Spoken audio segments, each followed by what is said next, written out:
Max, do you know what that is? That's a pepper. You are a masochist. That's what it is. This is the hottest lollipop known to man. It is called the Toe of Satan. 100 more subs on YouTube, and I have to eat one of these live. It's going to be bad. I'm waiting for it. It's going to be worse than the Packy chip thing. Trust me. Trust me. I believe. And I have another one, so I'm trying to do something for charity. So anyway, you know what it is, dude? It's time to, drop that intro and get into this podcast.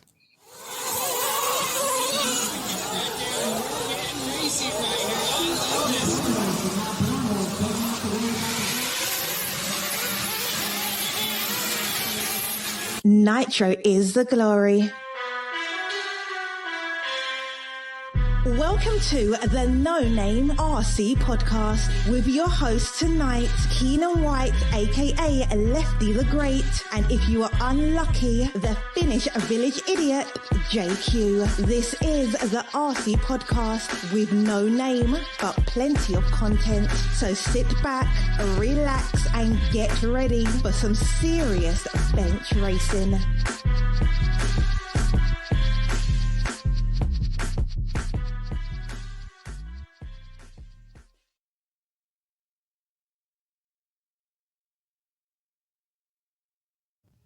Yes, indeed. Nitro is the glory, but E-Buggy pays the bills. What's going on, everybody? Welcome to episode number 116 of the No Name RC podcast. I'm your host, Keenan White, aka Lefty the Great. And joining me to my somewhat immediate left or right, I've forgotten which direction we go in the virtual world, is Max Mort of Team Associated and of other Finnish background. He's not a Finnish village idiot, but he definitely knows his stuff. What's up, Max? How are you? I'm doing good. I had a very good night's sleep. I know. So Max is working nights, and he forgot to wake up. So we're kind of recording a bit late. But thank you for coming on, Max. We have a lot of great questions. People are enjoying you being on the podcast. So and Joseph is in Spain. You know, he is. He went to Spain to test, and he even took his stuff, but yeah, he's down there and he's like, I think I'm going to move here. I was like, oh, of course you are. Of course you are. Typical JQ. He said that 2 years ago as well. Yeah. Not 3 years ago. Well, it's warm and he gets to go to a track. So there we go. You know what, Max, before we go on any further, I just want to say thank you to all of the people that listen to the podcast, the NNRC squad around the world. Without you guys, none of this is possible. We hope you guys continue to enjoy our content and whatnot. We do have a really good podcast. Mark Santamaria is the guest. He very positive message he has to pass on, and I hope we guys listen to it and help bring the bashers into RC, what he's trying to do. Also, shout out to the patrons of the podcast. We greatly appreciate your support. You guys help the bills get paid around here and help us, get new stuff. And hopefully when things get better, we can start traveling with the money from the Patreon. So thank you to the patrons of the podcast. You guys got early release this week. And if you wish to be a patron, the link is in the written description of this podcast, so you can go check it out. And of course, we have a bunch of companies that support us, and it's so awesome to have these companies on board. And we actually have a new sponsor. I'm wearing the shirt right now. But first off, shout out to Mayako. We all now know Mayako is going to be a car brand, a chassis brand. Wally will be doing a live this week. Probably when this podcast is going to be released, we would have done it already. So to talk a little bit more about that. So thank you to Mayako. TNR Fuels, Chris Nelson.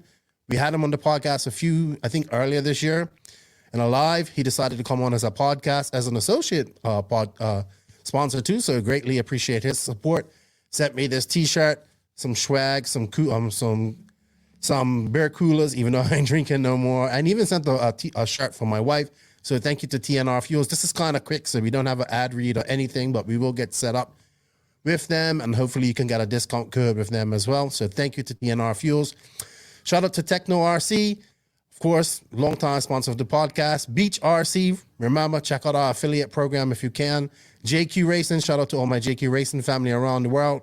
Sun City RC Raceway, you guys have the TNR race coming up soon, this month actually. Wally Builds, who will be on later. Racecraft USA, Manscaped.com, RCMX Online, Papa Willie's Traction Tonic, House of RC, who just released their app, RCGP, and yeah, I think that's it. And of course, don't forget to check out my little buddy right here, his YouTube, Max Mortimus. Well, not Max Mortimus, but Max Mort on YouTube, and he's got some really good videos. So Max, what's up, dude? Yeah. I've been chilling. I actually haven't released a YouTube video. I think in 2 weeks.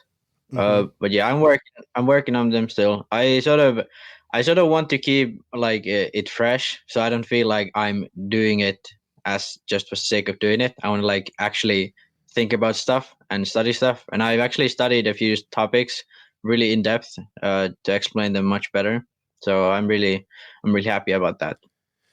Can you give us a hint to what type of topics you're looking at for your next couple of videos? So one thing I think the next video I'm gonna release is gonna be about adding on weights. That's just I'd say that's more of a rant rather than just a topic, but it's still a good stuff in it. But then after that, I'm gonna be focusing on anti-squat, tire loads, and sort of the weight distribution in the car more. So that kind of stuff. Something I feel people never even have mentioned properly in any of this talk. Super science mode for you then. Super science mode. Yeah, you like that type of stuff though. And you're really good at it. And I could just imagine like some of the conversations you and Joseph used to have back in the day about this type of stuff. In Finnish. Yeah. Sound like some Killex or something. You sounded like you're Namibian. No, that's what you guys sound like. All right. Cool, man. Well, thank you for coming back on, man. People really enjoy your input. You was with us for our lives that we did when we covered DNC. Thank you for that time. We didn't bring you on for the DNC covered recap. We had Joseph on and Dagani came on, and he still can't keep still. And I think maybe that podcast got us a little bit of heat because there were some topics in there that we talked about a lot. Hey, I mean, but we answered questions and like, hey, I still think DNC was awesome, but you know, like anything, it can be better. And actually, the Lone Star race is coming up this week, and I want to talk about that in a little bit. But we got a few things I want to talk about this week before we get into some questions. So I think we should just get right into the Manscaped RC news. What do you think, Max? Yeah, let's go into it. Well, you know what? Before I do that, man, we got to talk about your manscaping skills here because we have to get you a kit, one of these Lawnmower 3.0 kits. So you're going to have to go to www.manscaped.com, use the promo code no name in all caps, and you will save 20% off your order because, man, 20? I don't know what. Wow. 20%. And you get free shipping. Yes. Wow. And it comes with the kit. Yes. You got to really get this little kit, and it comes with the razor, which is waterproof and has a light. You can use it in the shower. You can wash it. I use it for all parts of my body personally, but you know, it's mine, so I use it. And in fact, I'm probably gonna buy one for my wife. It's specifically catered for a man's ball region right there, so he doesn't nick his nuts because that's a hard thing you don't want to do. So, you know, it's designed not to nick your nuts. And that little kit also comes with a nice ball moisturizer, deodorant, and these awesome pair of underwear and a t-shirt that's really comfortable. So check them out at www.manscaped.com. Max, use promo code no name in all caps, and guess what, Max? Cut through the jungle to find your manhood. And you know what? Girls say it looks bigger when you cut all the hair on there. I'm just saying. That's what I've been told. That's what they say. All right, Max. So something I know you're not really big into, but I really have to talk about this because it's really good for RC. So I don't know if Rowan's available here, but if he's listening, he probably isn't because Rowan the Barbarian's supposed to be producing this, but he probably fell asleep. I'd like him to bring up the final race from the King of the Streets race this past weekend held in Las Vegas, but he probably isn't listening. Maybe you can message him on WhatsApp while I talk about this.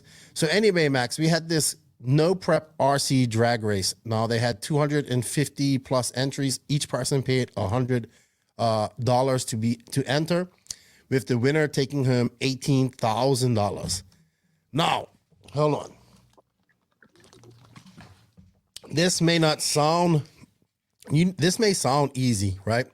But this guy had to race, I believe, 9 times in order to win this money. Do you know how nerve-wracking that is? I mean, I really wish I had the video up, but I guess Rowan must have fell asleep. So anyway, we get Clay Cleats is the guy who won this. And this came on, I guess they finished up the race around 12 o'clock. And I just saw the nervousness with these guys. But, man, this dude won $18,000 with RC cars. Like, can you imagine that? I think Rowan has it.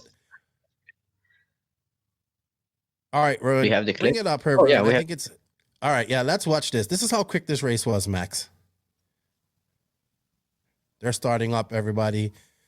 Clay is the pink car, and I think he's named Jacob on the left.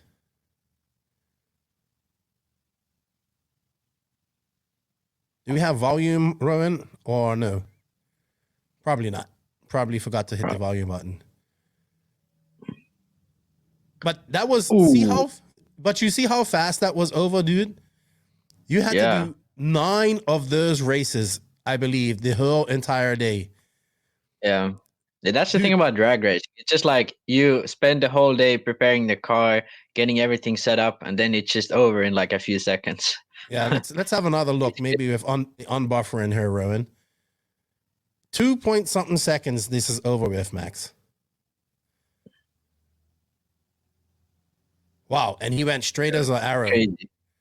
Wow, so awesome! Congratulations to Clay Cleats. He's a North California race, I believe. He's friends with Will Smith too, so Will knows him. And guess what? Second takes him nothing, absolutely nothing. Yeah. Well, in some sense, that's cool, but in like, I personally don't agree with that sort of system. I mean, but that's just how the rules are in real life. In that type of racing. If everyone agrees to it, then do it. But personally, I would do it different way. But yeah, it's still cool. Right. But Max, let me tell you, the atmosphere at this race, because I was supposed to be there, right? I actually sponsored this race. I gave him $100. And I was supposed to be there. And the atmosphere was just so awesome. Because this is also relatively new. There's so many people out there that are making parts, and you had people selling different vendors there selling different stuff, wheelie bars, carbon fiber chassis, bodies, there's anything to do with drag racing, they were selling it. Yeah. The vibe was really awesome. And it kind of made me feel like, hey, we kind of have to get back to this as well in RC. We don't see it. We go to these races nowadays. Everything's hush, hush, quiet, no real promotion of what we do. No cars out for people to see. I mean, we used to kind of do it at JQ Racing because, I mean, it was kind of gypsy because we kind of have to sell T-shirts and try and sell a couple of kits when we go to races because that's how it was paying actually one thing fuel.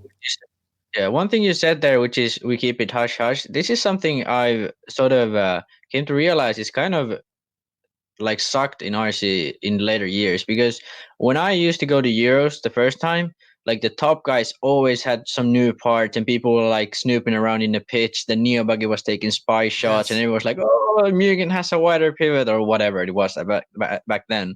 But nowadays, like I saw so many brands have new parts at DNC and no one said anything. Like Live RC maybe posted a sneak peek photo shoot and like stuff, but no one cares. I mean, that's we have to bring back like the care for improving our cars because it seems like no one cares about anything new in their cars. It's weird.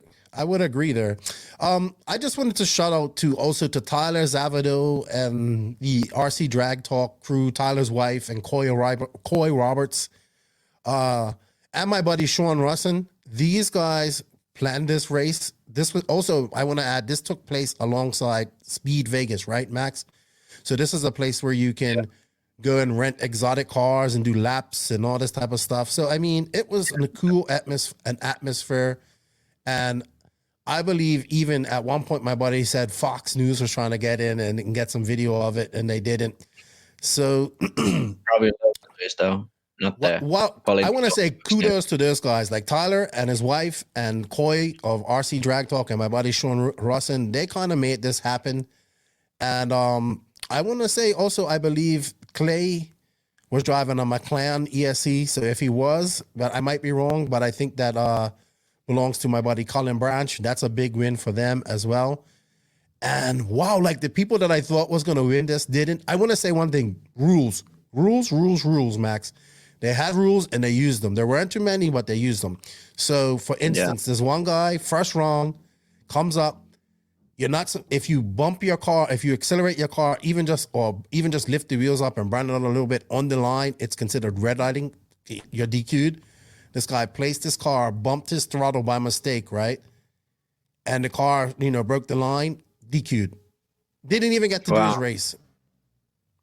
Yeah, but that's rules. I mean, it's harsh, but you have to be like that. And also, one thing I think, especially on classes like this, like the technical rules need to be super strict, because wait a year, wait a two, people will start go crazy. And like, for example, if you look at the EFRA rules, there's no rules of body shells. Like if someone just wanted, they could make a car that looked like ridiculous.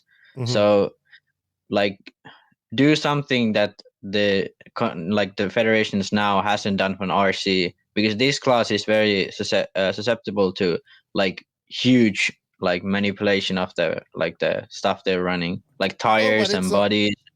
Everything. Man, but the companies and manufacturers have jumped on this like wow, like sharks with a drop of blood in the water. It's so much stuff going on, but it's so new, and it appeals to everybody.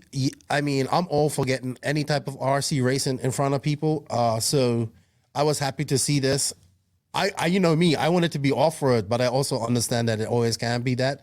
But anything that gets what we're doing in RC in front of people, I'm super happy for. So I'm happy for this. I can't wait for the next one. I'm actually I'm definitely building a no-name RC podcast drag car.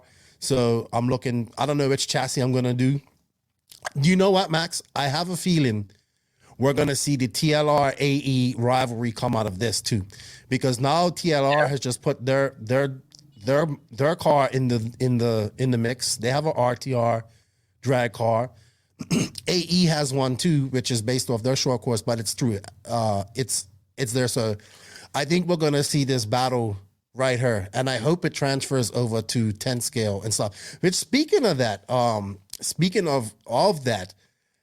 just wanted to say something.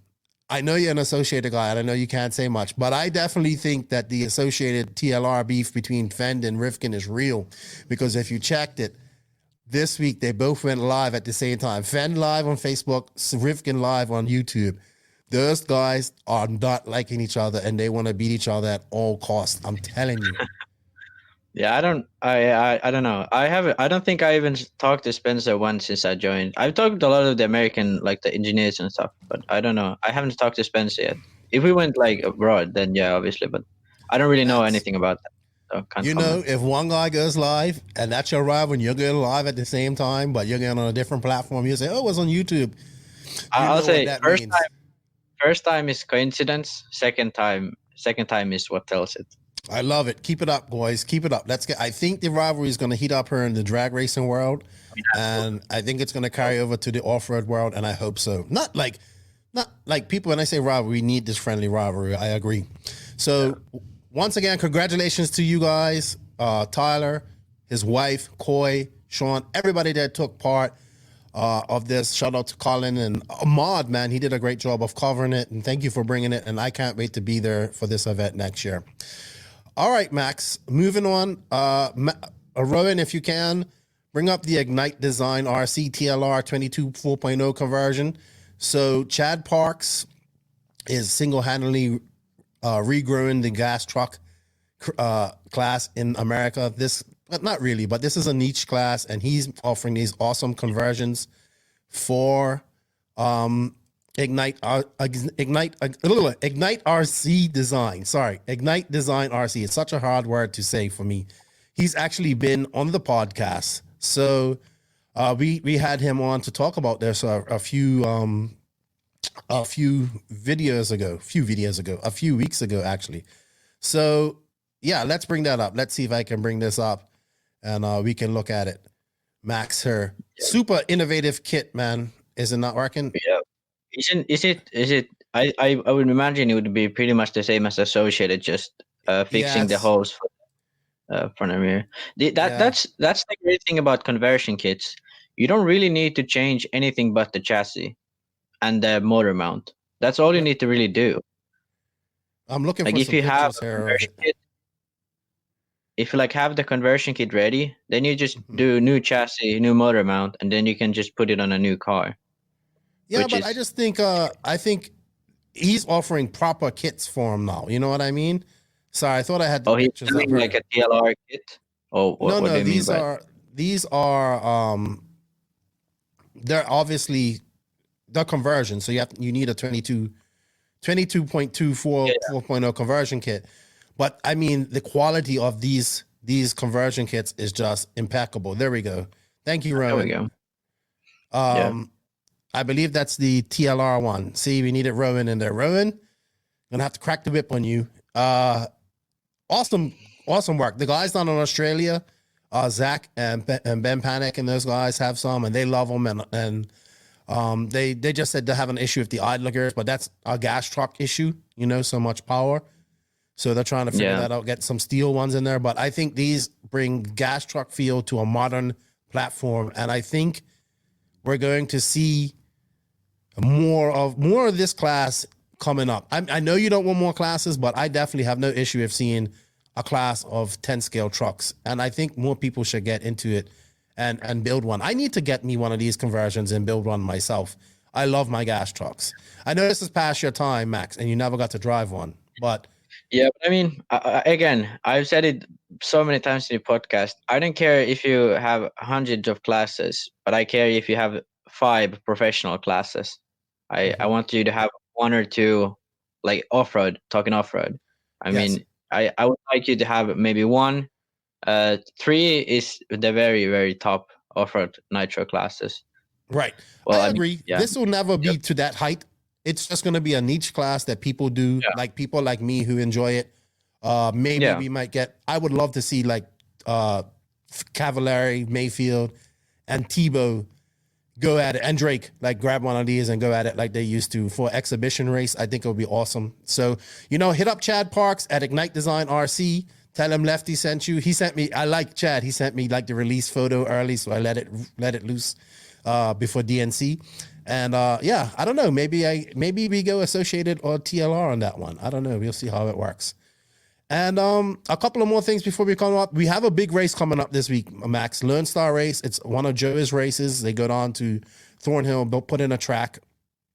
And man, I will tell you, Wiggins and Jones were there practicing this past weekend. I think these and Jones is in Texas still. And Wiggins, they went up to Indy RC. These 2 dudes are getting at it, man. They're hungry. They're hungry. I like to see this.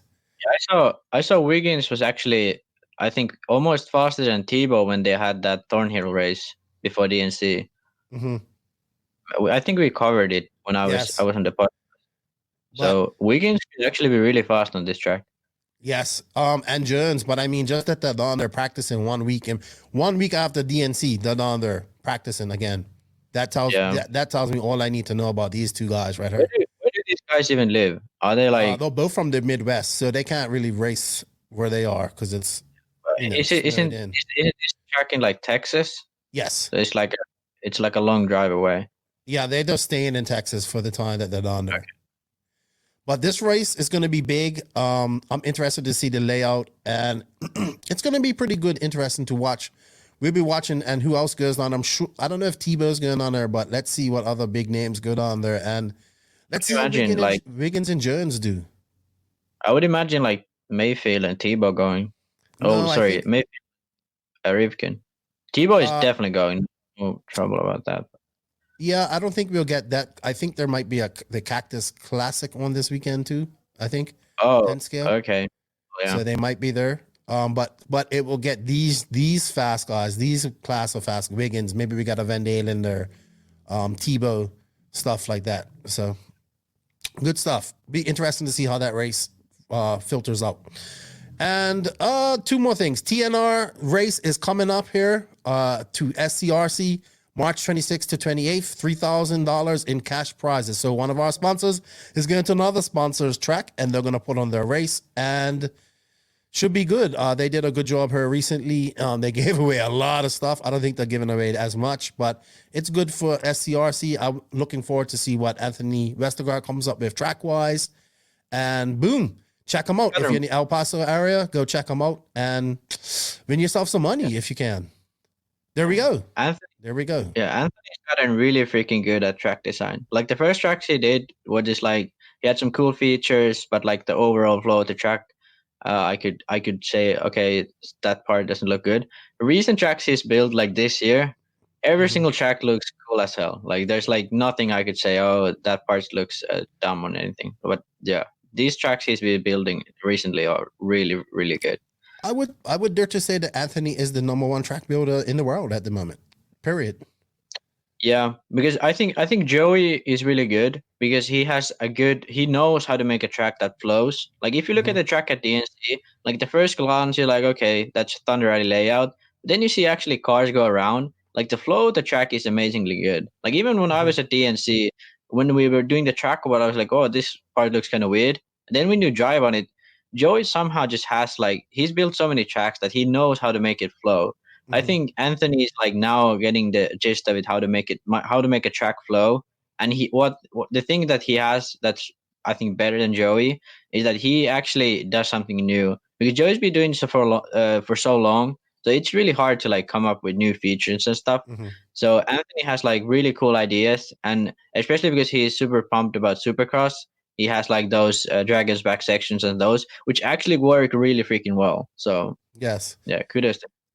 It's interesting to see track design being pushed too, and it's something that's always evolving in RC. Yeah, I wish the cars get better too.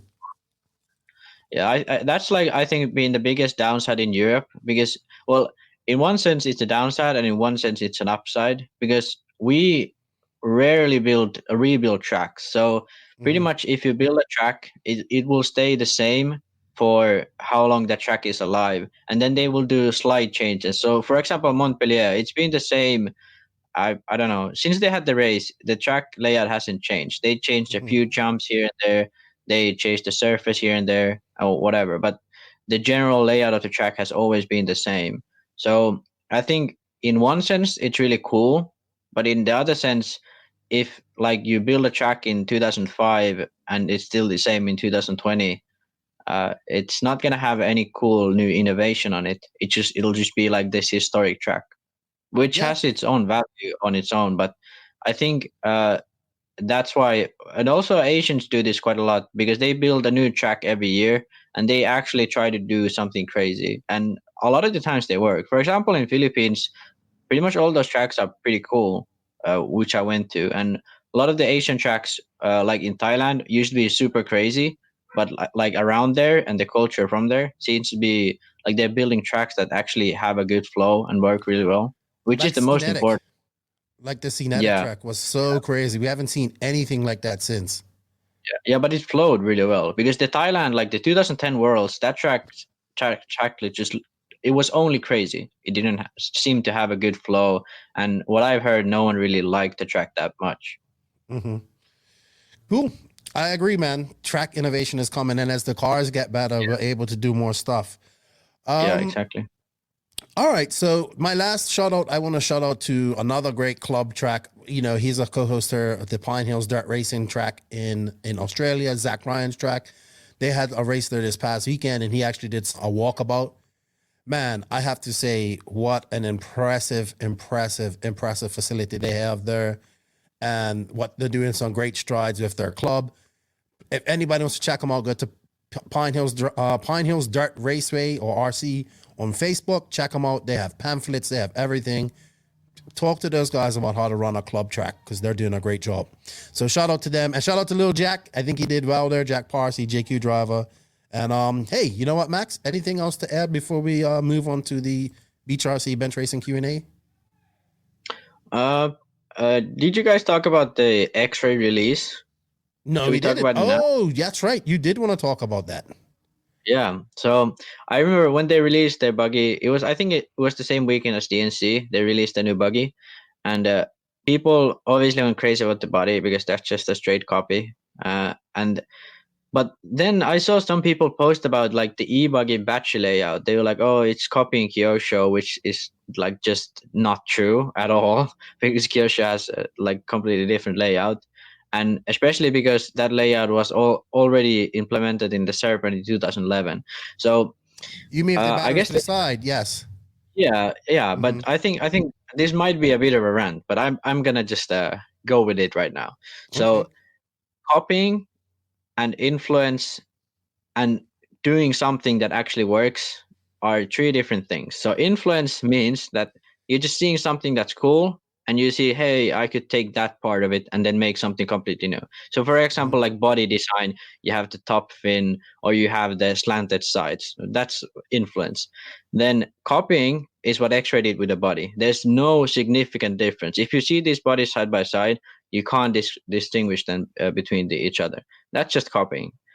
And then, like for example, S-Works way they did with the body, that's I'd say heavy influence, which means that it's pretty similar, but at least they changed something. Then what comes to like taking something that works, something like, for example, I'm not 100% sure which one of the brands came up with this first, but the anti-roll bar attachment. So Tekno and Serpent has the anti-roll bar attached with like bearings. So they have a sort of a bushing that goes into the bearings, and it's super free. And that's like, no brainer. Touring cars already had this way back. And this is like, you should like copy it, but it's not copying because that's just taking something that works. If you take this part of if you don't do this, you're an idiot. If you make a new gearbox and don't do this, you're an idiot. And if you do this, you're not a copier. You're just taking something that works. Right, I agree. And then I'll see if I have some other examples. But like, let's say about the rear hub that Shell made in way back. Now every brand has the rear hub for two-wheel drive 10 scale. The hub where you can tune the link with the shims. Like, if you don't do a hub like that, you're an idiot too. So like, you need to distinguish between good ideas that actually like make good sense, and then ideas that are just copying for the sake of it. So for example, I don't know which brand came up. I think it might have been actually Schumacher came up with the ball differential, because at that time there wasn't any capabilities to make a gear differential for a two-wheel drive car. So they came up with the ball differential. Now imagine every single brand was like, well, if we do this, we're copying them. And that ball differential is just so much more superior on dirt. Yes. So if you don't do it, you're an idiot. And there needs to be an understanding and distinguishing between copying and taking something that is working. You can see this like in every car sport, anything in the world you do. Copying is something that you take something that you don't understand why it works, or you just take something for the sake of it, just taking it. And influence and actually taking something that works is a completely different thing. And you can say, hey, Serpent came up with this idea and X-Ray just made something similar to it. That's still not copying, even though the part looks exactly the same. Right. But if if it you works, take why reinvent the wheel? Yeah, exactly. Why would you reinvent the wheel? Like, if every brand releases a car that has turnbuckles, you're not going to say, well, they copied the turnbuckles from 80s or something. Like, come on. And they're like, use your brain in this. And the craziest part about this I've seen is like, well, I can say this because I run Associated. When Associated released their four-wheel drive buggy, I saw a lot of, well, actually afterward, when TLR released their four-wheel buggy and Associated had released theirs before, I saw so many comments on Facebook saying TLR copied AE. And then a lot of people said, well, they all just copied X-Ray, which all of this is not true, because the original layout of the car was made by Yokomo in 2013. Like, come on, if this is like, people don't know anything about the history of RC, and then they just say like the last car that was released looked similar to this, so then the last car must have came up with this idea. So I guess what you're trying to say is that the X-Ray didn't copy; they're just using good ideas and adding their own things to it. Not full. Well, they not a full copied the copy. body. Okay. Yeah, they copied the body because copied it is its own entity. Okay. And if you copy the WRC car that was released, if you look at it, it's just a Mugen with new stickers on it. I mean, there's some parts that look different, but the general idea of the car is just a Mugen. And same was what happened with the AE when they came up with the B3. Now, obviously, they take in a new direction, which is good, and they don't copy anymore. As TJ said, they have a new designer and all that. So, yeah, there is copying. Yeah, there is copying, but there's a very strict distinction between copying and taking influence and taking something that actually works. And you know what they say? Imitation is the greatest form of flattery. So, yeah.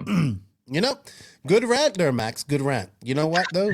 We have a lot of good questions. Not a lot, but we have quite a few good questions to answer in the Beach RC Bench Racing Q&A.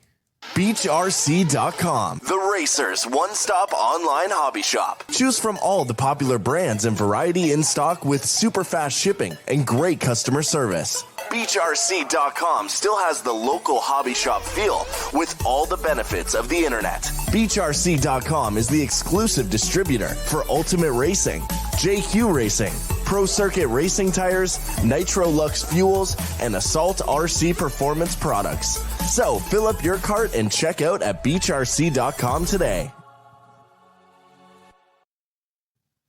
Yes, thank you, Beach RC, for your continued support. People, remember, Beach RC is a brick and mortar hobby shop. They've been a big supporter of the podcast. There is an affiliate link in this podcast in the written description. If you guys can use that, I'd greatly appreciate it. And show them some love. And Max, you know what's really cool is that's like footage from RCGP that Beach RC had that we was able to make that video for them. And thank you to Jacob Peterson, who's been doing all these awesome jobs on the videos. So hit him up if you guys want some stuff done, for some work done. So, but don't tie him up too much because I need him to do some more work. All right, Max. So we have a few questions. We have our first audio question that we're going to do. But first off, I want to start off. I think this person wants to remain anonymous, but he has a question for the podcast. He wants to know, and he is an e-buggy fanatic, so he knows who I am talking about. And he goes, I have a question. How come with electric, entries cost the same, but yet the mains are 1/3 or 1/6 the runtime as nitro? So I guess what he's trying to say is basically we pay the same as nitro cars, but don't get as much runtime. And he has a legitimate gripe, though. Yeah, well, here's a solution. Don't say come don't to run Europe. E-buggy. No, come to Europe and see how we do our races. 3 mains. That's it. That's it. Actually, in Finnish races, e-buggies sometimes have more runtime. If you run e-buggy, most likely, if you don't make the main in nitro, you're gonna have more runtime in e-buggy. Okay. And that's just how we accept it. That's like this is like what we're trying to explain to these people in America, me and Joseph, and that's why people hate us, because like we say it's like, come on, for us this is normal. Like all these, like most of these questions about like runtime and race format, it's sold everywhere else in the world. These guys the Americans are the only ones with these issues because of the issue of like they need the money. And they need the money in the shortest amount of time so they can have more classes in 24 hours. Yeah. I don't think they would be able to. Well, let's concern. I know he just recently came from DNC. I think I definitely think that all A mains should be double A mains, electric A mains at least. I would like to see that. And I don't know, man. I guess that's why they have so many like you have e-buggy, you have e-truggy. I know you actually have e-buggy, e-truggy, 40 plus, all that stuff.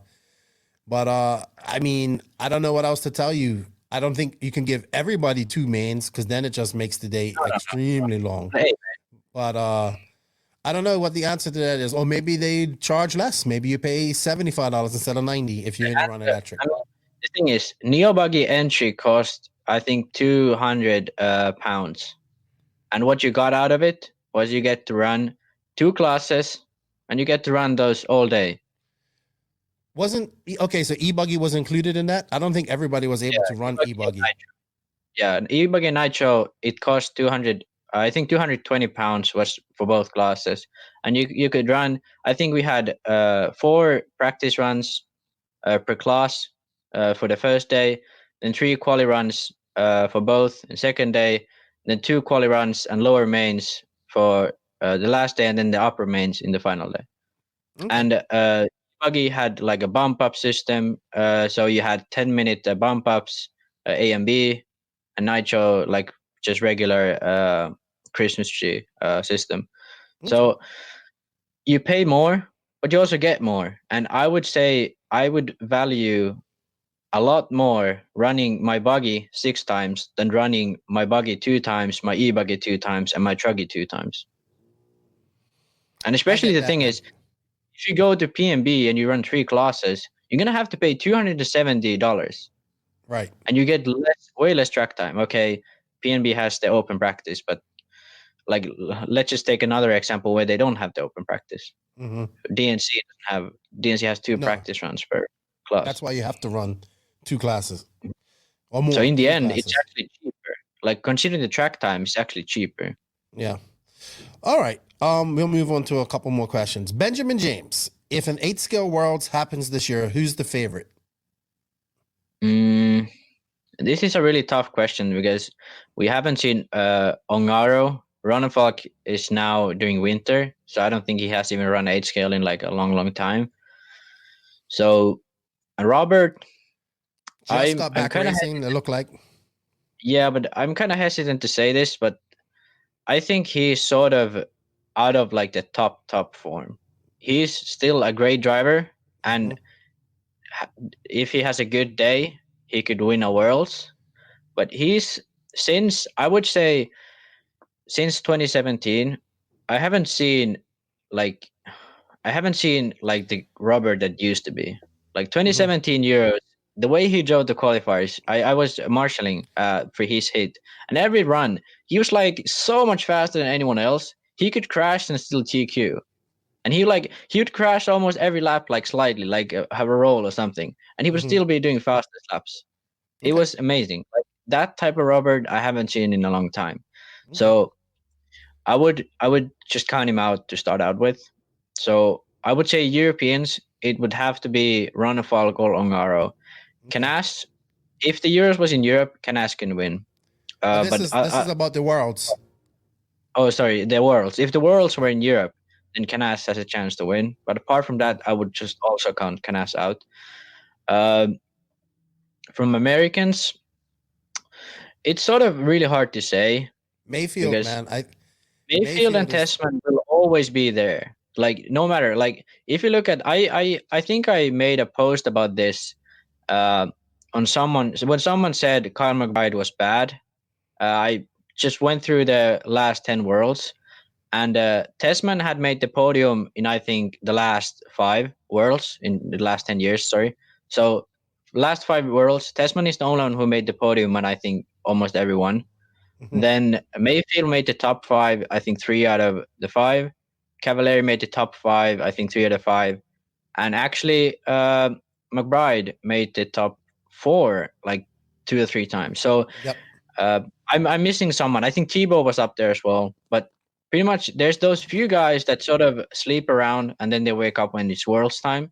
So Mayfield and Tessman will be in the top 5 if they just finish. Ongaro and Ronefalk will be in the top 5 if they just finish. And then, I mean, someone like Fenn could win it, but that's just like, that's like a sleeper. You have to pick one, Max. You can only pick one. You've gone through everybody. If I had to pick one, I would go for Ronefalk. Okay. You know what? Usually I would be like the Viking every time. The only reason I'm not choosing the Viking right now is because he's not been racing 8 scale. Okay, if it's right now, you mean like next week? Yeah, if it's right now, I'm taking Mayfield right now. Well, if it's right now, like next week, and we have the Worlds, Mayfield, because they like the other American races. Worlds, how about if we have the Worlds in the normal time, October, and then Ronefalk gets to race off-road? I don't know. I'm taking Ronefalk. I've changed I'll change it. I'm taking Ronefalk. If we have a Worlds. Mayfield loses a lot of his edge when he's uncomfortable, and he's most comfortable in America. And you can see like even a PMB, he's not always as comfortable as he is in like West Coast. You can see like he's won DNC so many times now. It's pretty clear that that's like his forte. So and you know what? Yeah, people forget Mayfield hasn't made a nationals main in 3 years now. So that's just random tidbit out there. So yeah, I would take Ronafalk and then Mayfield from America. I would have to take those two. Charlie Mack, Keenan, you should have the show dedicated to RC mobile apps. I actually have a tutorial on the new app from House of RC. I need to get with the So Dialed RC guy and RC Garage and do a show with them. I agree.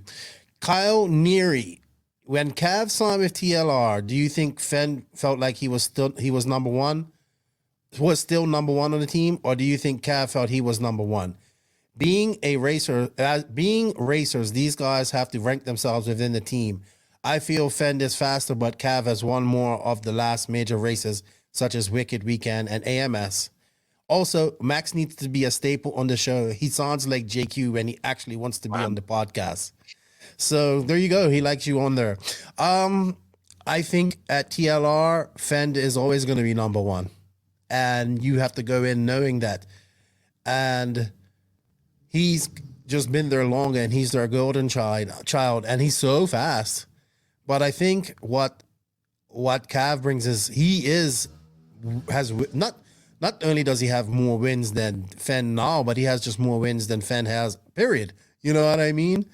So I don't know. That's a hard question to ask. And these guys will say there's no ranking.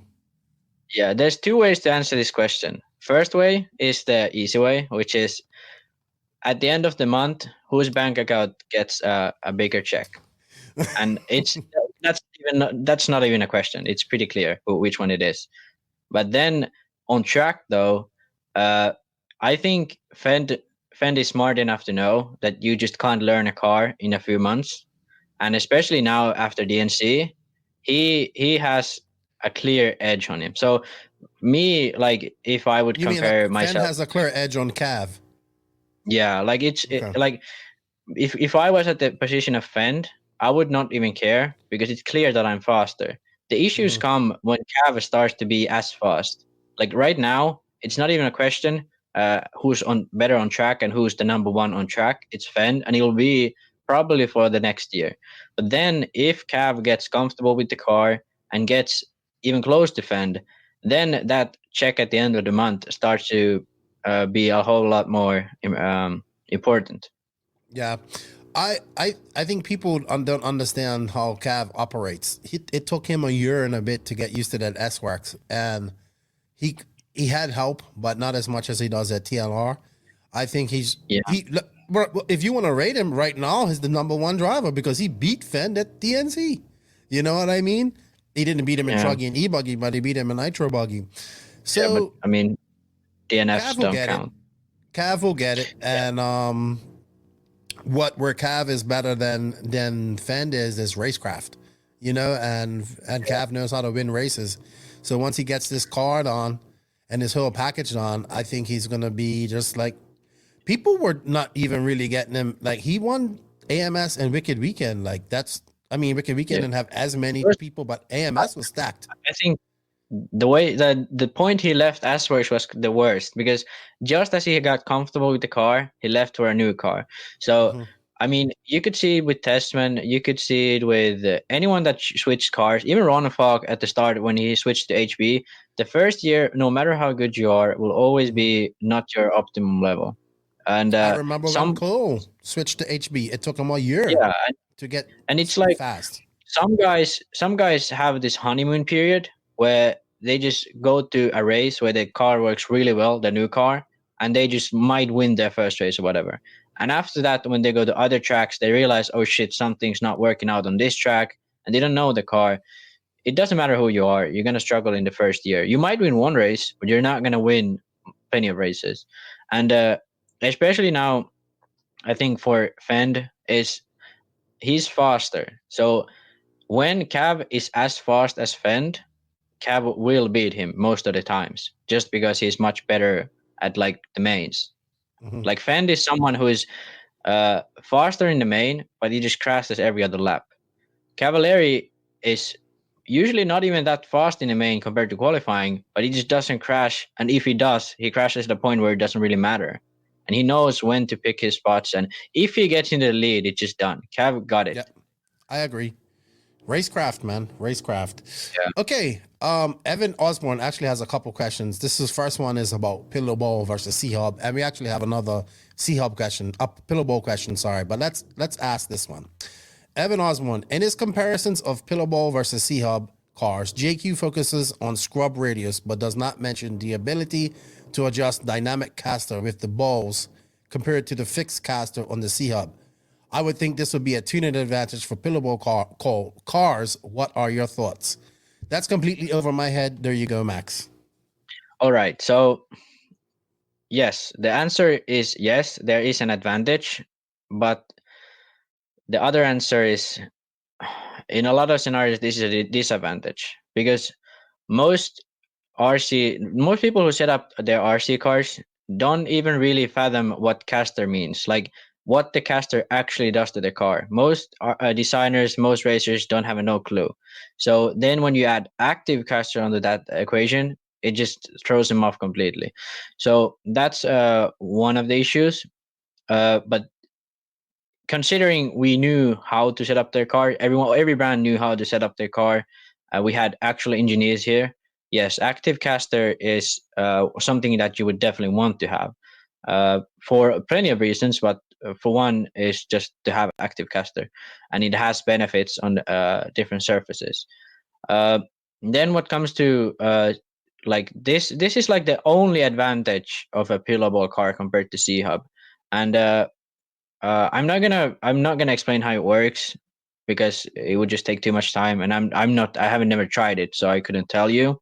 But pretty much you could have active caster and it could work on you, but most of the times it's really hard to know unless you calculate the tire angle, calculate everything to actually know what you want. So it's a setup option that you could definitely play around.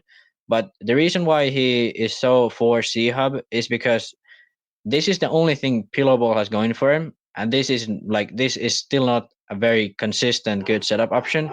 But considering C-Hub, you could tune the upper link length, you could tune the lower link length, you could tune the height of the axle. So there's already three things that are really simple, really easy to tune, and you really can get quite a lot out of these. So this is why C-Hub, as I see it, is superior if you do it right. If you do it wrong, then obviously it's not. Pillow Ball has their edge. But if you do it right, C-Hub can be much superior because it has more easy tuning options. Active caster is a good thing about Pillow Balls, but it definitely doesn't overrule those good things about the C-Hub design. But yeah, it's a good point. He didn't talk about it, but I haven't tried it. I want to try it when I get back to the track. But this is something that it's really hard to tune. It's one of those things. Okay. Good question, Evan. He has another question. With the recent discussions about associations and how they don't effectively promote the hobby, it made me wonder what happened between Mylin Carlson and Efra. I know it had something to do with her going to Reedy Race, but I never really understood what rules she broke or heard the full story. Do you guys know the details? Edit. Apparently, it wasn't Afra who banned her. It was the Norwegian Motorsports Federation. Okay, so are we putting a disclaimer down before we answer this question? Yeah, so the disclaimer is there has never been a full confirmation about the events that happened. So whatever we discuss here is not going to be like facts, but this is sort of like what has been going around and what people know. So let me just start off by saying the Norwegian Motorsport Federation has a rule that if you're under 16, you can't get a license. Okay. And Malin was under 16 the whole time, so she ran under the Slovakian license in the Euros, and Kobovic ran under the Polish license in the Euros. Just to people to know, Kobovic also suffered similar problems from the Norwegian. Yeah, they're both the same age. Yes. Yeah, they both ran the same time. So this is just a rule they have. They have really strict rules on sports. For example, junior soccer, the parents can't come to the field 500 meters from the field. because Really? there were so many. Yeah, there's so many competitive parents that they just like band it all together. So they just have the coach there and the kids and then audience. Soccer moms, dude. Soccer moms. Yeah. Well, it's soccer dads in Europe, but yeah. So, but Norway for some reason has really strict regulations around this. So, however, I'm not 100% sure, but I'm pretty sure they both tried to apply for a license from Norway before they were 16. Because I think they were giving out some, but I'm not 100% sure about this. But pretty much I don't think there was any reason they couldn't just go with the Slovakian license.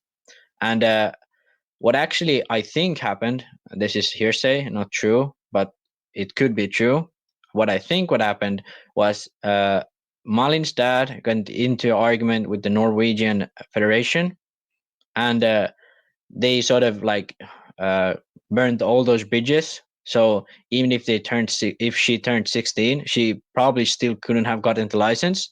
And I think that was sort of their excuse to stop racing, because I think it was pretty visible she wanted to try other things. They already tried karting, which is still a motorsport, so that's not a good explanation. They couldn't get sponsors, That and whole situation was just so weird.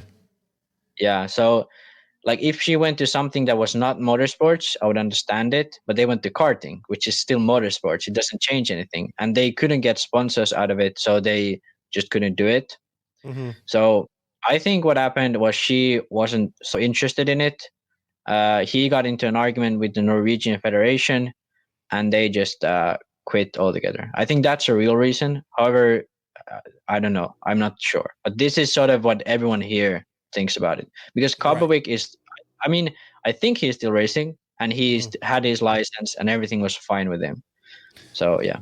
It's unfortunate because she was so talented, and we see this a lot though. Fathers that get too passionate about their children, and sometimes fathers can ruin careers, And I'm not saying this happened with her dad, but I kind of heard the same things. Like I heard that they weren't banned and all this type of stuff, and who knows? But it's just she was really skilled. Unfortunately, we ain't gonna. I think she was probably the one female that I think could have been a world champion. You know what I mean? Yeah, she was good, but the thing is, like, she was so young. So I remember one race we were at, like, I think me and Joanna was like standing there, and Malin was driving like the heat before us, and her dad said something to her, and she was like, "Are we gonna drive the fast car next?" Which means 4-wheel drive. So she like had no clue. She just drove, which is like a lot of kids do it. Like a lot of young kids don't really have any idea what they're doing. They're just driving a car. So yeah. Unfortunate. One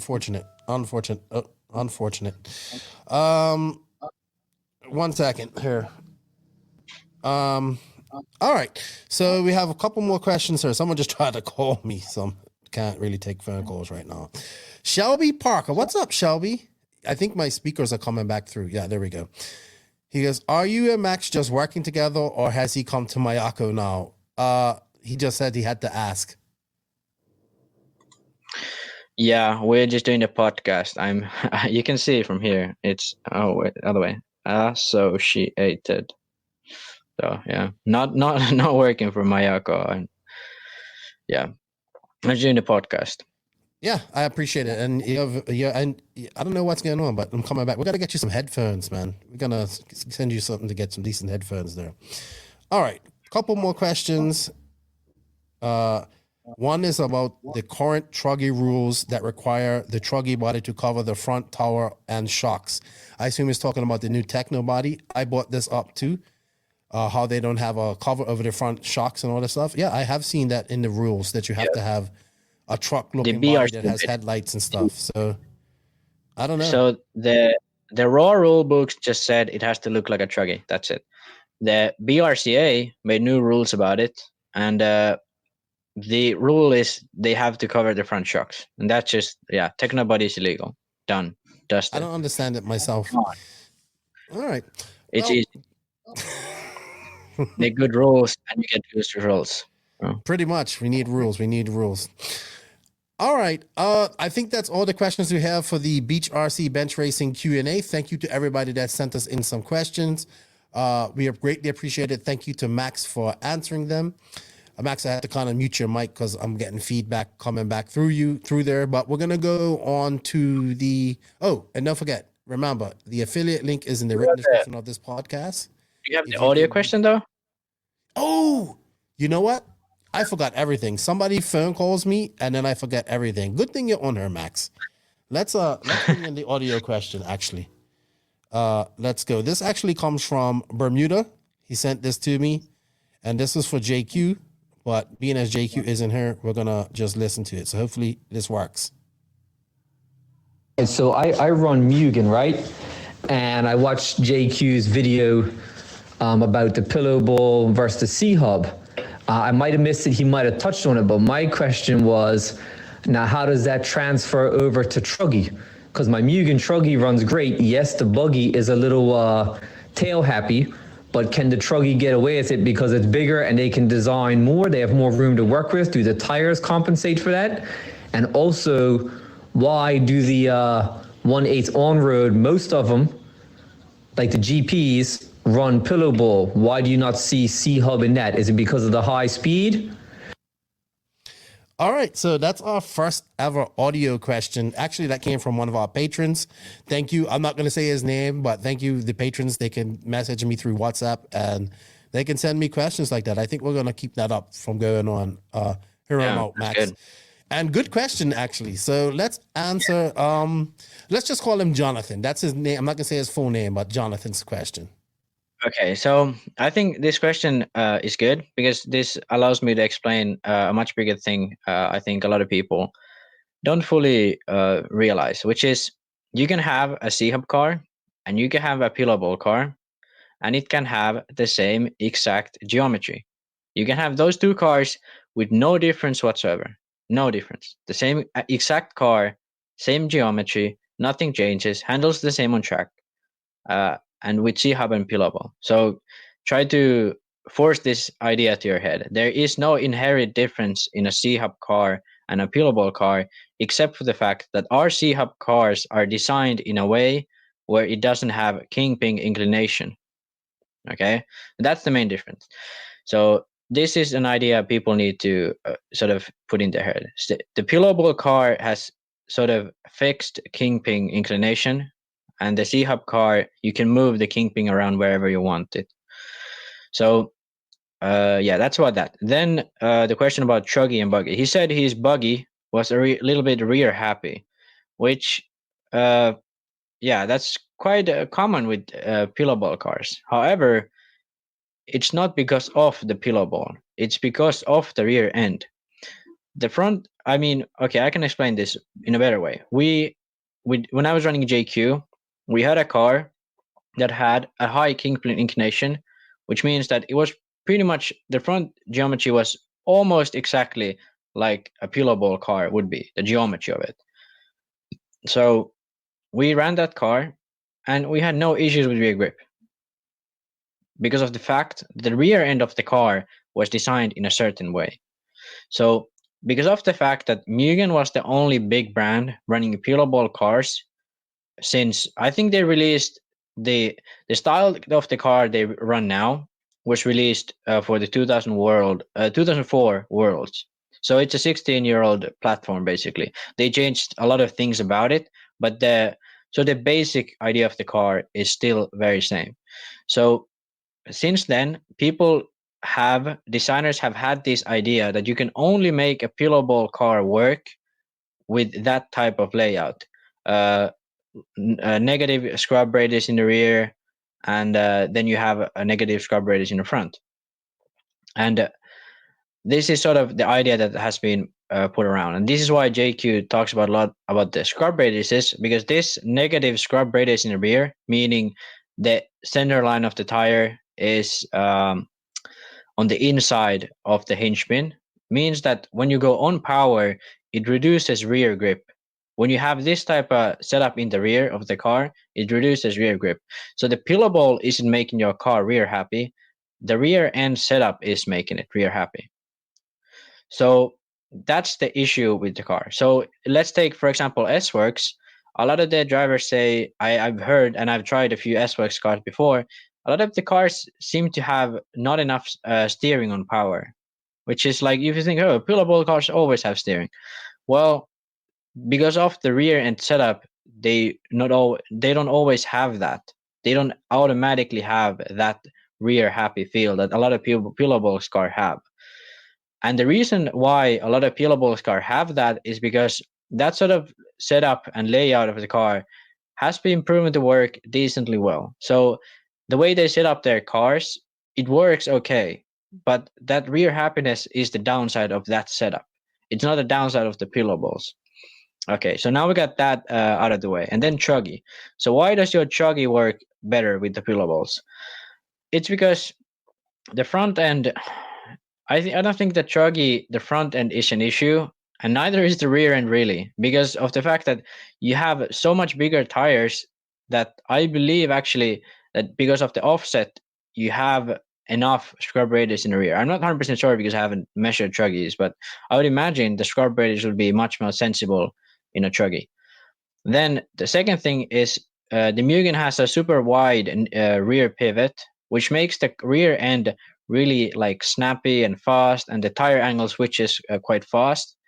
And so the rear end is just more like on the edge. With the chuggy, longer arms, problem fixed. You don't have that snappy, fast, edgy feel in the rear, and you have more comfort in the rear.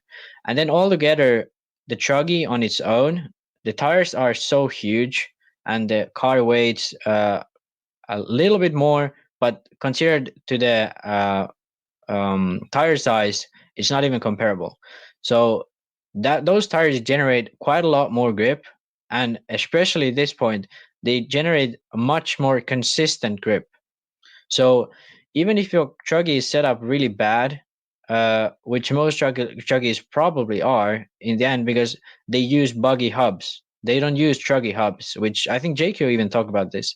There's like they use buggy hubs, they use buggy arm holders, they use pretty much everything from buggy except for chassis, drivetrain, and arms.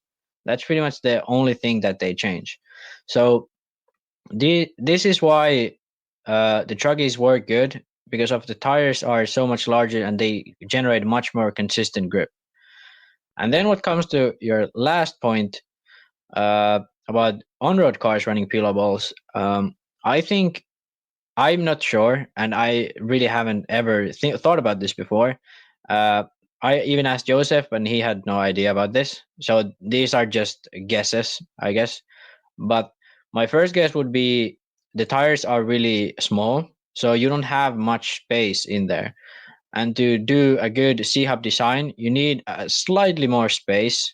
Not depending on the design though, but if you want to have kingpin inclination and all that, you need a bit more space. So space could be one issue. Second issue could be that because of this space, you would have to make the C-hub quite fragile. You have to make it so like small that you can fit it in there, and it would be a bit fragile, which could be another issue because of the long mains, and those cars go really fast and have a lot of grip. So those could be issues. I don't know. I can't really say if there's any advantage to running kingpin inclination when you're going fast. When you're going fast in a turn, there's less forces transferred through the linkages, but in RC generally that's not a huge issue. Caster is pretty much the only thing that you need when you're going faster. You don't really need. I mean, kingpin helps on corners when you're going fast, but that's just. I don't think that's a reason, because touring cars go fast as well. So I don't think that's a good enough reason. I believe it's strictly down to durability, simple of design, and also the fact that a lot of the cars had that before, and other brands just say, well, that's just the industry standard. Let's just go with it. Like 10 scale, you can see all of the four-wheel drive 10 scales have pretty much the same front end. And I would believe that's not the optimal one. I mean, I have no proof, but like if every car has the same one for how long four-wheel drive cars has been live, there's probably a solution that might work better. Especially having kingpin, for example, something like that. But yeah, a lot of these sort of car classes just go by the things that the other brands did before, and that's why in 8-scale off-road, a lot of the cars were C-hub until Mugen started to win races, and then a lot of the cars are pillable. And yeah, that's how it works. And I think I mean I sort of went to a lot of different topics there, but I hope you get the gist of it. You went into super science mode. Yeah, super science mode. But good answer. There's like a lot of questions inside there, so hard to answer. I agree. And thank you, Jonathan, and thank you to the patrons, because you guys can send in those audio questions. Cool. You know what? It's time to go on to the Sun City RC. I've changed the name. This was RC Thought of the Week. I've changed it. It's got an RC name. Sun City RC Raceway, Dawn and Quiet. Sun City RC Raceway, the home of El Paso's world-famous motocross-inspired 8-scale off-road track.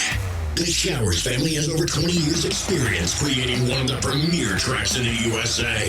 Their world-class facility has everything: handicap accessibility, covered beds, skate starts, space for parking RVs, trailers, and lights for night racing.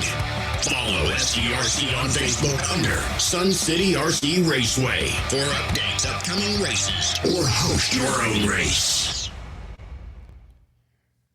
Awesome. Speaking of Sun City RC Raceway, they have the TNR Fuels race coming up on the 25th of this month. It was supposed to be the RCGP race. If you are in the El Paso area, swing by and give the Showers family a shout. I'm sure they will love you to come turn some laps on their awesome facility.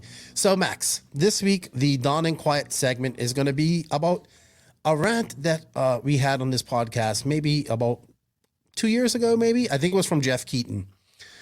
Cue it up there, Barbarian, please. And this is something about a rant that actually made a difference. And this was about trophies. And our thing was like, we don't get good trophies at RC races anymore, right? So we went on a rant about this. JQ was in agreement with this. And it was a good rant about, let's be real, we get these crappy little plaques. We don't really get trophies. Keep going, Rowan. Let's see some examples of some crappy trophies. Okay, I can barely see that, but you get the gist of things. We get plaques. These type of trophies. Yeah, these are the worst. Yeah, I have a bunch of them on my wall. I like them. I'm happy of them for them, but come on, they're just little pieces of cardboard or something with this printed on them. We used to get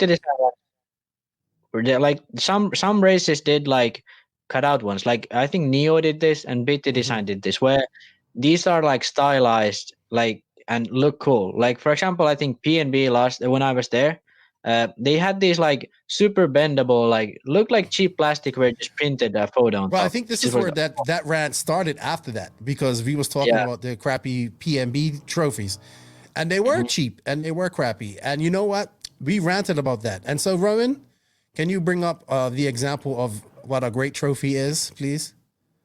When you get a chance. So we ranted about that, and Dave heard us, and I know he got a little bit pissed off, but since then, every one of his events, the trophies have gotten better, right?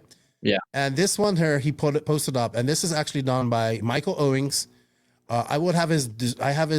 He's actually making one for me too. He's a JQ driver. He's been making these trophies for a while. This is his type of work. I like this. This is a rant that we went from flexible little pieces of paper to this. So our rant made a difference. And thank you, Dave, for making these, for going the extra mile and getting these awesome, awesome trophies made. And Matt, your work is awesome. Wow. That's a trophy. That's something you want to keep. Yeah. You don't give that away to anybody. Yeah. All right, Ro, you can remove that. Yeah, like Degani, I remember Degani just like used it as a setup board or something, or then just threw it away. I don't know what happened. Like, well, I think I just like that. It's just like disappointing. It's like sort of someone writes their name on a paper and says, "Hey, you won." That's how it feels like. I mean, personally, I don't really care about trophies, but if you're gonna give me a trophy, and just doing something like that, come on, don't act like that's a good trophy. Right. But I think my point was that I know sometimes we can, on this podcast, we rant and we rave about a lot of things, but you know what? Here's an example of one of our rants making a change. So exactly, like I said, Dave heard us. He said, "Oh, I'm gonna shut Lefty and Jeff and Keaton up." And man, kudos to them. I think that's just a little. Even the nice, cool bowling trophies. This is for races like this. This is something for these people that spend all this money to go to this race.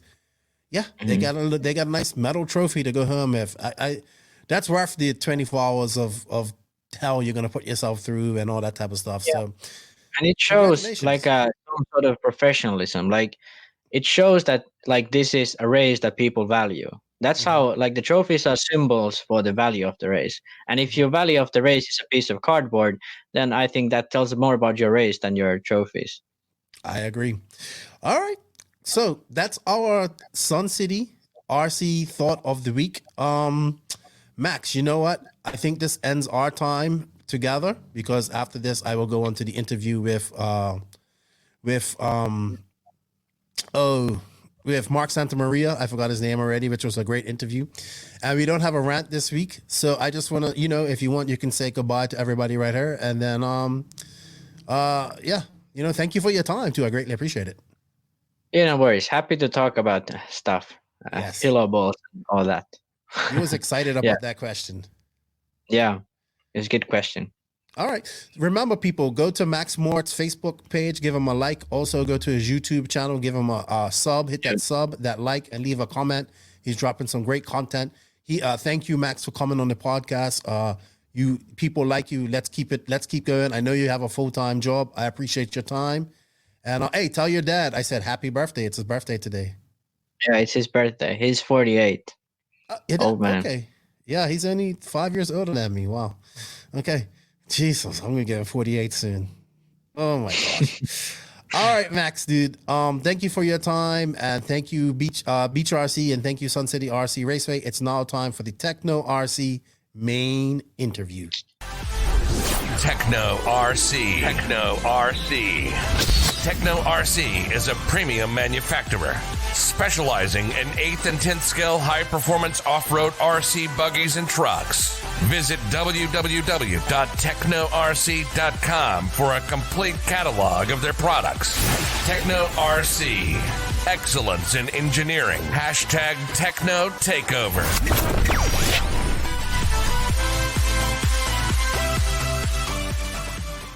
So joining me this week is probably, I want to call him, he's now a YouTube celebrity in RC. Oh, man. I got to call you a YouTube celebrity, and you got 55K subs, which doesn't sound like a lot in the YouTube world, but for RC, it's really big. And you still have a podcast. You haven't done it for a while, but right. I'd like to introduce Mr. Mark Santamaria of Mark Santamaria Vlogs on the Turn podcast, and just a great RC ambassador, I would say. Thanks, man. Thanks, dude. Yeah, thanks for having me. It's crazy, and I have a podcast. I have the vlog. Never been on a podcast. I've been asked, but man, it's and you probably know with all the editing, every day because I still have a full-time job. I'm working, recording, and editing. It's seriously from 7 a.m. till midnight. I'm doing something. So I don't mean to blow anyone off. It's just there's barely any time, and obviously I still like to race and everything like that. So I'm always super swamped. But man, I'm really happy to be on the show. It's been a while, dude. I know. In case you guys don't know who Mark Santamaria is, he used to have, still does, On the Turn. We'll talk about that a little bit more. And he's been killing it on YouTube. And I brought him on this podcast because what he's doing on YouTube, we have to give him some recognition. And he also has a message that I think we as racers can learn from. So that's why I brought him on here. And I just thought his story's cool. So I brought him on so we can talk. And maybe we can learn something from him as well. So Mark, I always like to ask people, how did you get started racing RC cars? So it really, the seed planted whenever I was really, really, really young. I was probably maybe 10. My dad took me into a hobby shop and I saw a Traxxas Revo, and I was just Nitro Revo, and I was just completely blown away. And that was when the seed started. And I wasn't poor growing up, but we didn't have a lot of money, so I knew the pipe dream of getting an RC car like that. It wasn't going to happen, right? So I didn't even think about asking my dad, "Hey, Dad, can you drop $500 on an RC car?" So I always wanted one, right? And my parents would get me like the really cheesy ones. And long story short, when I started being able to make my own money, I got an RC car and started with the used Traxxas stuff, and then Traxxas Slash, my first race car. That was the first, like when Slash first came out. That's what really kind of, that was like the entry level drug, right? And then I truly I always tell people this, and a lot of times they can't fathom it, but I truly have just as much fun racing or just as much fun driving and bashing in the front yard as I do racing. It's a true like passion and love that I have for the hobby. It's crazy. So you kind of got started late, you're saying, in racing in your 20s or when you was making your own money? Yep, I was probably 24-ish. Okay. So no, I was maybe 22. So I've been in it for about 12 years. I've been racing for about 10. Okay. So and you're from the Texas area, so where did you go a lot and used to race a lot when you first started, when you was doing Slash racing? The very first track I ever went to, and I went with a T-Max and a Rustler, a Nitro T-Max and a Rustler. And it was a place called Johnny Cool Guys. That was way back. The people in this area know about it. And shortly after I started, that track closed down. And then it was really Indy RC World is kind of my home track when I first started. Now we got more tracks popping up. A#1 era Raceway. That track's popping up. It's a little bit closer to me. But it's weird because I'm always at the track, or I used to always be at track, but I don't really live close, like relatively close, like distance I am close, but Dallas isn't the best place for traffic. So it takes me at least an hour to get to places. So, but yeah, I would say Johnny Cool Guys was the very first track I went to. But my original home track was definitely Indy RC World in Garland, Texas. Yeah, I've been to Indy. They're still racing. Great facility. Now, Texas has quite a lot of tracks. Like you have Mike's Hobbies, you have Thornhill, Billy's track, like you just said, that he's just doing A1 era. You guys are fortunate. And Texas is big, so like it's concentrated in an area. I think it's like all within 4 to 6 hours of each other.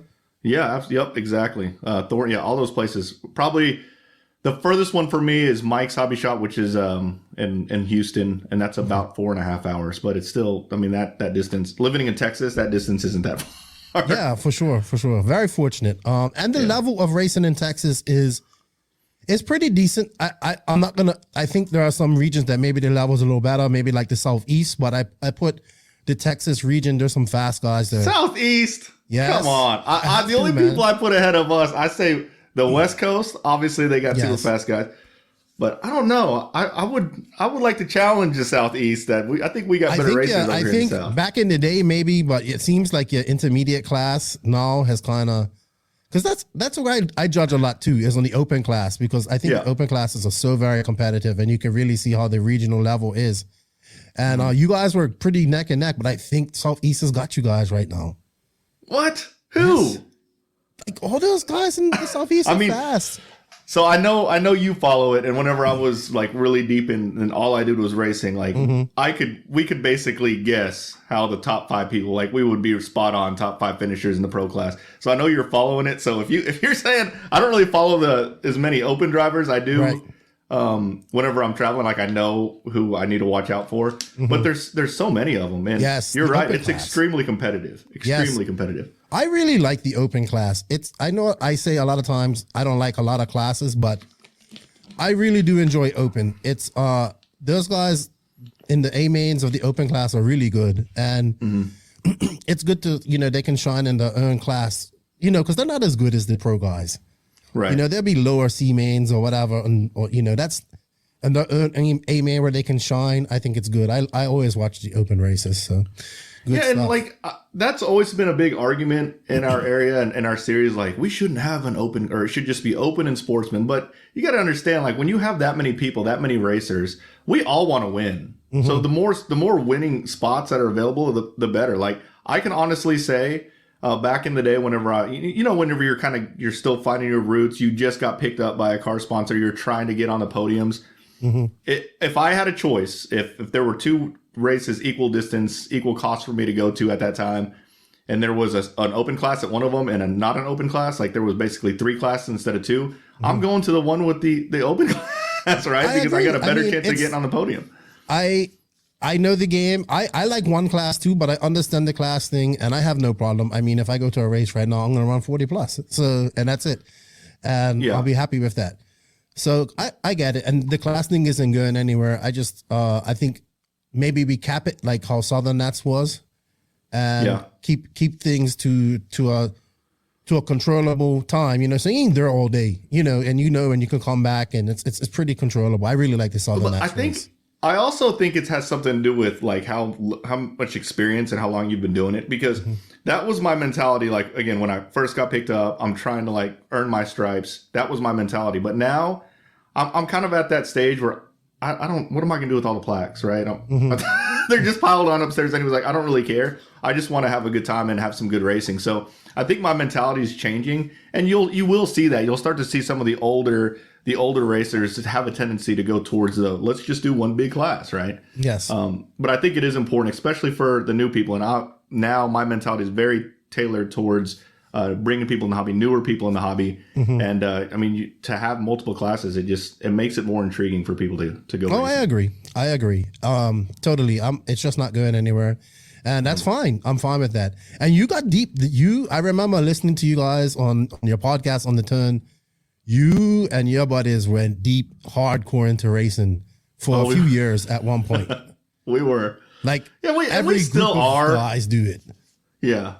Yeah, we still are. I mean, you know, people come, you know, you've been in the hobby long enough. People come and go. So like the core group of guys that we were really into the hobby, they kind of went. Like Jeff, you know, I used to do the podcast. That was the original group of the On the Tone. Jeff, Ryan Lopez, Aaron Reynolds, all those guys were all very good racers, and they've gone, right?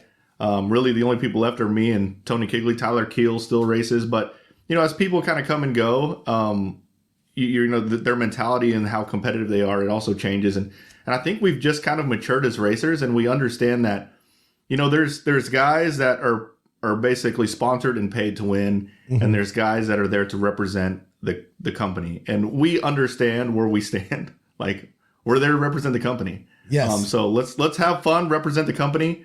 I mean, if I win, it's not going to change much, right? Tekno understands my value, so it's all about, you know, representing the company and helping out these new guys.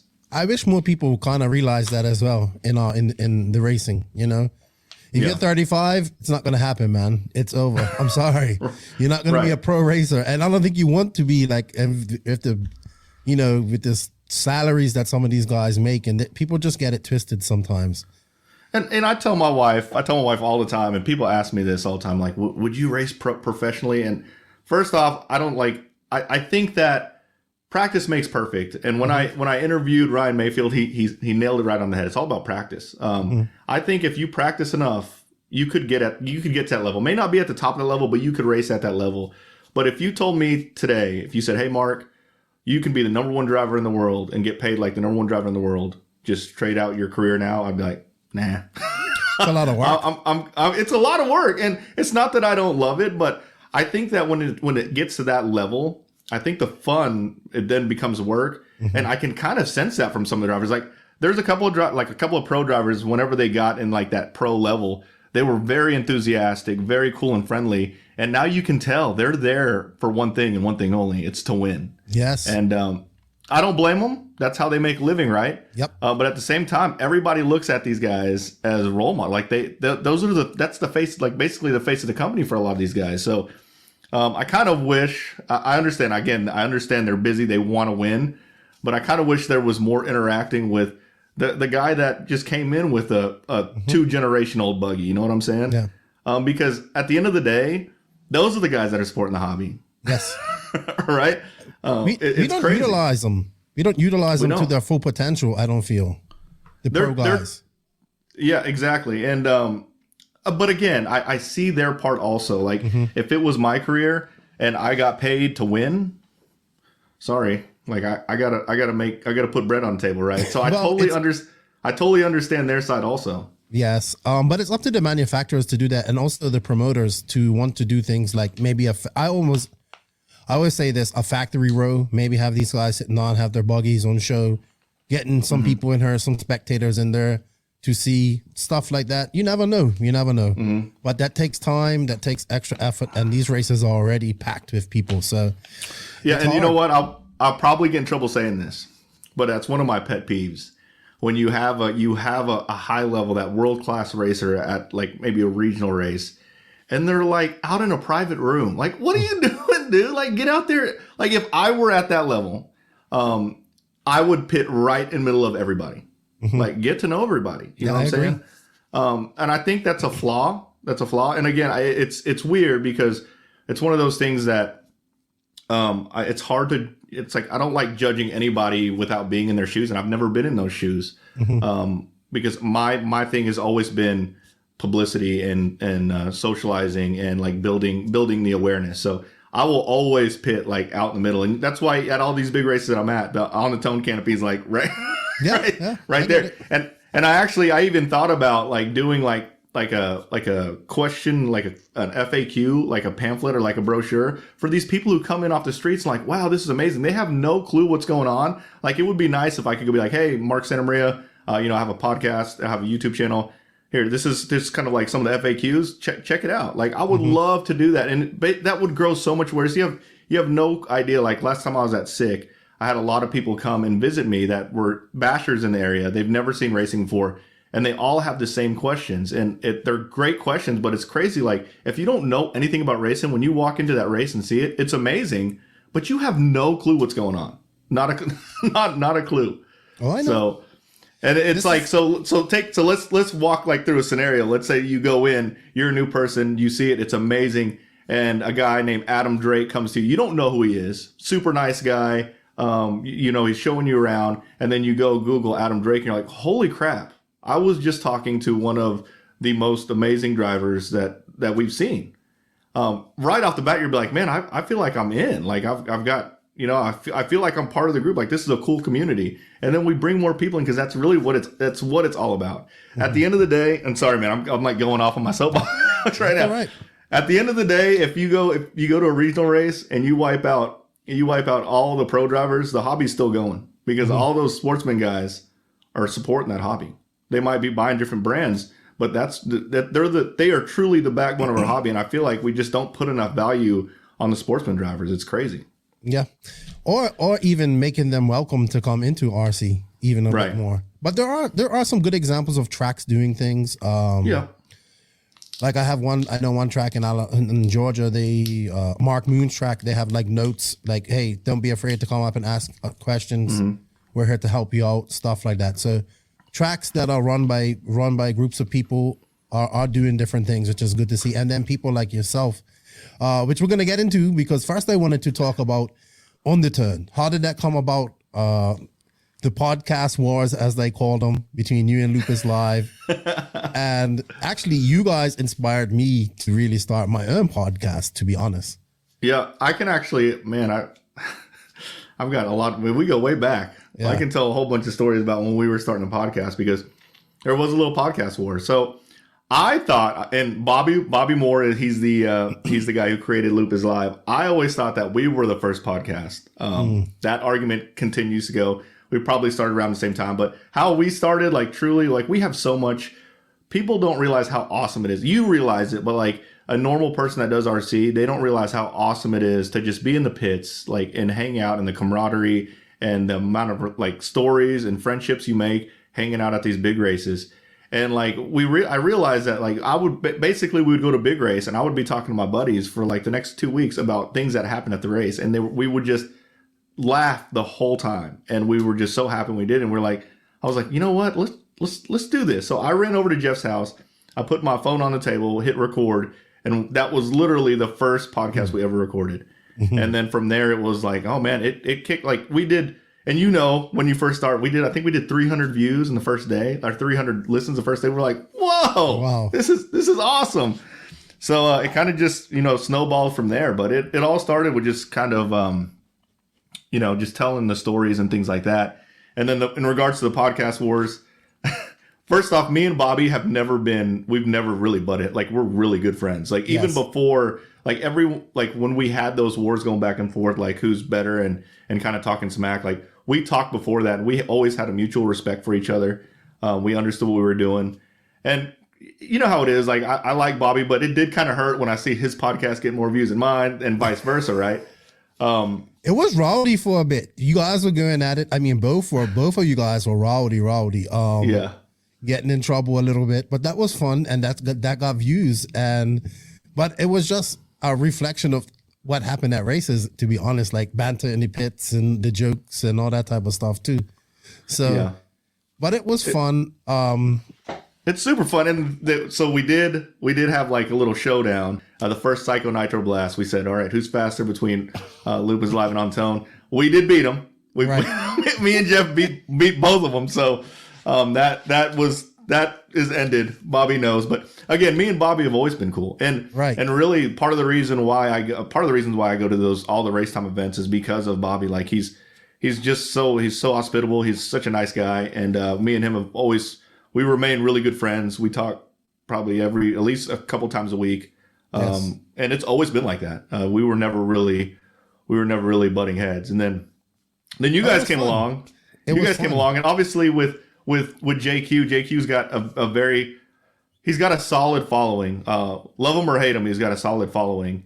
And I thought that was a better niche for you guys. And I can't. And you've seen this, like, the podcasts that have all the drama always do really well. Yes. And that's just like that. That's not me. Like, I don't like to promote the drama, but man, it's like, if you want to get those views and listens and you want people to tune in, you got to talk about the BS. You have to. Well, I mean, that's one of our specialties, but we kind of are, but I mean, honestly, to be different, like Joseph and I kind of work in the industry a little bit. So it's a little bit different. He knows things. I get messages and stuff. We kind of, it's different when you work. Not saying that you guys weren't, but you know what I mean. It's different. This, like, I want to know what these drivers are doing silly season and stuff like that. And I want, we just we're trying to fix RC too. Like, you know what I mean? Yeah. I think, and to do that, we have to question a lot of things, and things can change as well. So, but yes, the drama definitely sells, and I think what we do in RC is kind of boring, to be honest. It isn't enough drama. I wish these drivers were a little bit more smack talking to each other and stuff like that. Like, so hopefully this pays the way for them. It's got to be that friendly kind. There's some of the drama that it totally crosses the line. Yes, of course. But this is and racing. It sucks. This is racing. I mean, look at like Kyle Busch. People follow him to see what he's going to say. That's like people that follow JQ, I would say. But it's nothing wrong with like somebody coming along and saying, this weekend, I'm beating everybody. And I ain't taking no prisoners. I would love for a pro to say that. That'd be so awesome. Yeah, absolutely. Yeah, absolutely. But it's so competitive up there. I know. They know how the game works. Like, them guys always play mind games. Mayfield said it perfect at DNC. Like, you have to have some luck to pull those wins off. All those guys are crazy fast, dude. Yes, all of them are crazy fast. So, and Tekno, I know you're a Tekno driver, and that Tekno sponsors this podcast as well. Actually, this part that we're doing, but I think they're awesome. Like, what they've done with their structure of their team, and they have 4. Like, Wiggins has been the most surprising for me this year. Oh my god. That totally threw me off guard. I know. Wiggins was. I always knew Wiggins as, to me, before, because you knew him whenever I knew him, and Jared's cool. Like, we're cool. So, but before, I kind of saw him right there between the pro and fast open bubble, and then it was like one season. Wow, he's right. I was completely blown away that he just got up in there. Like, I honestly thought he would be maybe like a middle B. Not making all these A-mains, dude. He's putting in the work. He's flying, dude. He has gotten fast. Super impressive. It's that whole practice. Like, he is putting in the work, and I know he's been traveling, and he wants to get fast, and he's going to be up there for sure. He's awesome. Him and Tyler Jones were at Thornhill this past weekend practicing and doing the club race. They're getting ready for Lone Star. So I like seeing stuff like that. Yep. That team is awesome. Like that's really why I went back to Tekno is, you know, you're going to hang out with these guys every weekend, right? So you want to make sure you have a team that you want to hang out with every weekend. And not that there was anything wrong with the Agama team when I ran Agama, but Tekno has always taken care of me. And the guys that I race with that are on the Tekno team, I don't even see them as teammates. They're like real friends. Right. Yeah, it's really, the team is what got me, because to me, any car you can make work. Mm-hmm. And it's all about who you're going to be hanging out with, the kind of support you get. And for me, it was just Tekno in this area. And I won't even say it's the same in every area, but in my area, for sure, it's Tekno. Yeah, they've done a really good job. Matt works hard, and you know, Danny's super proud of his product. And they have a really, you know what? Keenan, you're swinging off them, but I think their product's really great. Like, you know what I mean? Their nitro buggy's great. Now I really like their truggy, and yeah, I think they're doing a good job of things. They get it, you know. Yep. All right, so what I brought you on here as well is because of your YouTube celebrity status that you're gaining right now, and I think a lot of us in this part of RC don't understand how much reach YouTube is. And you now are like, I went through some numbers here, you know, at 55K subs, you hit 50K at SIC, which I thought was awesome. People were following you at that race. Thanks. You come from a racing background, so you are a racer, you do racing, you obviously do a lot of the bashing stuff, and you do the mini Z, everything, you do everything RC. So I just want people to understand that. And in that world, you're actually really small, because that world is actually exactly that world is huge. Like, I'm a small YouTuber to me, and the racing community. Yeah, I get it, but that's a huge 55K is like honest. It's an accomplishment, but in that bashing world, it's not really. You know what I mean? I'm just scratching the surface, man. I want to get. I want to be one of those big basher guys. And and I want to transition people into, at least expose people to racing and make sure that they're not afraid to go out there. Like, don't be afraid to go out there. Like, we need to get those people in here. That's what's feeding the hobby. We're gonna talk about that. I'm just running through the numbers so people can understand why I think you're so influential in this. Ryan Styles Harris is the next racer / YouTuber that we have, and he's 34. He's got 34,000 and a half followers. Then Live RC has 33,000, J Concept 25,000, RCGP 4.6, JQ 9,025, then Rivkin 5,037, and David Ronacoat 5,077. So there isn't much YouTube views for RC racers. You know what I mean? If people could understand that. It's so small, our niche, our genre in this niche of a sport that is RC. It's super small. Right. So why yours is big? Now, I'm not going to lie. When I first saw your channel and your vlogs, and I saw you doing all this bashing stuff, I was like, Mark done sold out. He ain't racing no more. I was like, what is this guy doing? All this racing stuff, and now it's all about bashing. I didn't get it. I was like, what's going on? What's going on? And then you brought me on your podcast that day, and you said something that since that day has stuck in my mind, and it was, you know, I want to we have these bashers out here, and there's millions of them out there, and we're not even touching them or trying to get them into racing. And that's what I wanted to do. I want to bridge the gap between bashing and racing. And that's when it clicked what you're doing. And I said, boom, that guy's onto something. So here's the crazy part. So you take, and there's facts behind these numbers. I don't know what they are. I've heard them from somewhere that is a very credible source, but essentially you take the general public, right? And then 20% of that general public knows about RC, and they might have an RC car. They're the bashers. And then like basically 10% of that 20% is racing. So here we are, we're fighting over this like teeny tiny pool of people when there's this gigantic pool of people that already have RC cars that we need to be approaching. And then an even bigger group of people that have never even seen an RC car. And I have some, like I'm releasing a few videos that's going to be targeted, and they're going to be kind of clickbaitish, but it's going to be getting people that have never been exposed to an RC car and expose them, like be like, wow, that's freaking awesome. So I'm even trying to go out that far, like go out of the RC market and trying to get more people from there, because if we can tap that market's huge. The basher market's big, but the general I don't know of any person or any, like, I won't say any person, but any guy that will see a a car go 60 miles an hour down the street and not be like a little bit intrigued. Of course. You know what I'm saying? So like there are people out there that just need to see it and need to feel comfortable in getting into it. And it shouldn't be intimidating, man. It's a fun freaking hobby. And yes, and I want, because I know us RC racers like, oh, that's just YouTube. That doesn't mean anything, right? Mm-hmm. What they have to understand, I know how RC racers are. I know how they are. We're just catching on to YouTube right now. 55,000 people. You're getting more reach than our number one news outlet in RC racing right now. You know what I mean? On YouTube, even though that reach is mostly on Facebook. But what really clicked for me when I saw you at SIC and you was doing your walk-arounds and you were doing your coverage from there, people were following you on that. But then I went into the YouTube chat the YouTube chat of the race, I believe. Uh-huh. And they will ask, and I saw your followers in there watching. You know what I mean?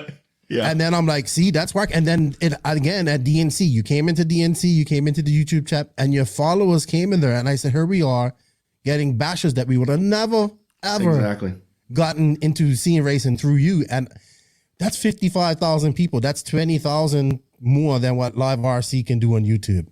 I hope my sponsors know that I'm doing that. I think they should. I don't think they can't not know, right?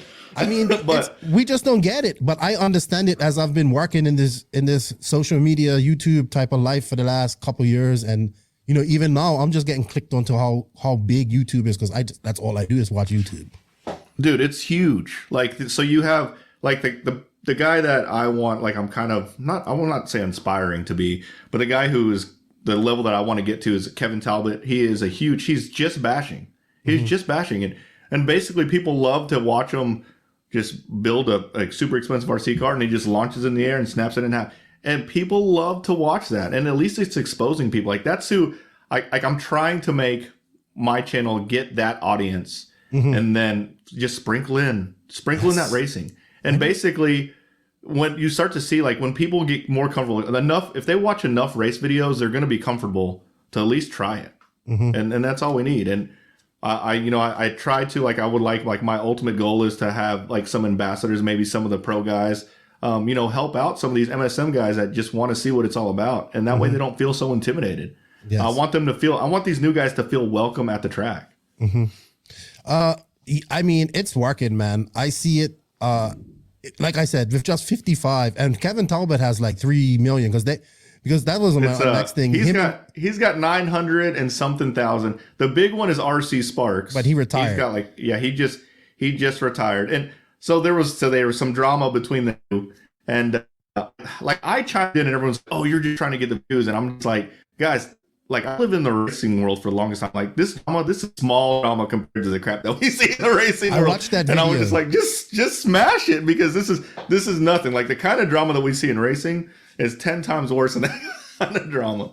I couldn't believe there was YouTube RC guys beefing. I was like, oh my gosh, we've gone to the ultimate nerd level here. YouTube RC nerds beefing and retiring. Like, but the guy RC Sparks had like 3 million subs, and he was making a proper living off of YouTube, and he did racing too, but. He did racing too and stuff, but not to your level, like where you went to SIC. And that's what we need to get exposed to these bashers. And just with 55,000 subs, like you're getting more reach than most of anybody in RC that's doing. So I think that's why it's such a big deal. And that's why I wanted to get you on her and just interview you. And I wanted your story because I wanted to also know, when you talk to these bashers, what's the number one reason they tell you they don't race? They're intimidated. So first off, they say it costs a lot, and I actually went through this exercise. It bothered me. There were a couple of new guys that are getting into the hobby because I've helped a lot of people get into the hobby. They bounce questions off me, and one guy says, "Hey, I got a $500 budget. I want to get into racing."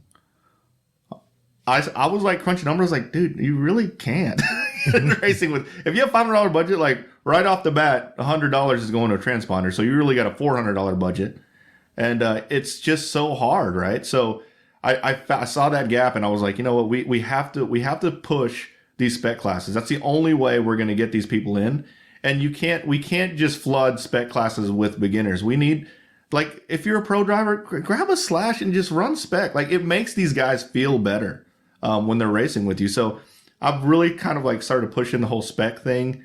I'm doing like some spec beginner clinics and things like that, because that's, once you get into that and you see how much fun it is, like that $500 budget isn't a $500 budget anymore. Like now it's, man, it's worth it. Let's go all out. $1,500. We can do this. Yeah, exactly. Right?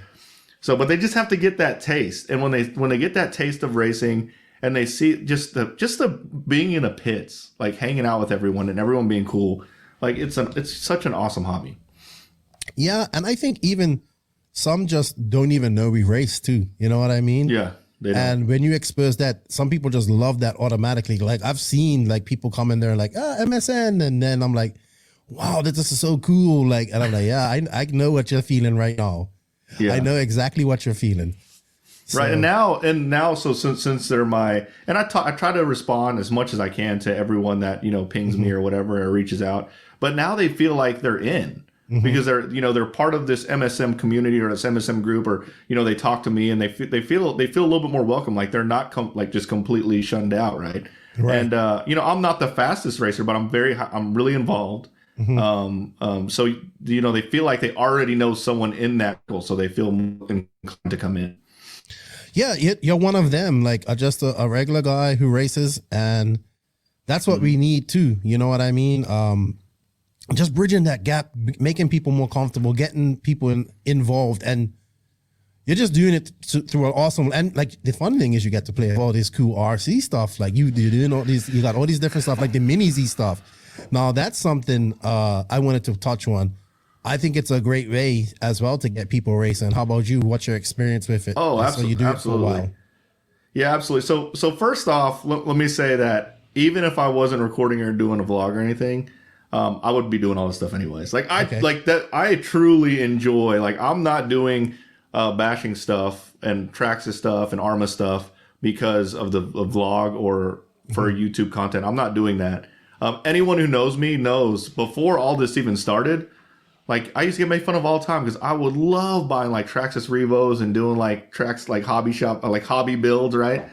So I wasn't just into racing. So all of that is truly genuine. It's all, the only difference now is I turn a camera on when I do it. But in regards to mini Zs, I think it's intriguing because because they're small and they look so scale, it doesn't feel as much like a toy. So I think people are more inclined to do it. The other thing that basically gives no one, like anyone doesn't, if no one, you don't have a price limit if this is the reason why you're getting in, is anytime a father sees an opportunity to bond with his son or his kids on a common interest like that, it's like there's no limit. Like those guys, like dads will, and I'm a dad. Like if I have an opportunity to bond with my son, if I have an opportunity to keep my son out of trouble by hanging out with him racing RC cars, there's no cost that will keep me away from that. And I think it's the great gateway though. They look so real. And they're like what, $200 for a mini Z or something like that. Yep, that's what happens. Like the father and son come in, like because I'll hang out at Lone Star all the time. That's where we race mini Zs. Father and son will come in. The son's obviously intrigued. The dad sees and they're like, "Oh, it is pretty cool," and that's pretty much it. Like it really doesn't take much after that.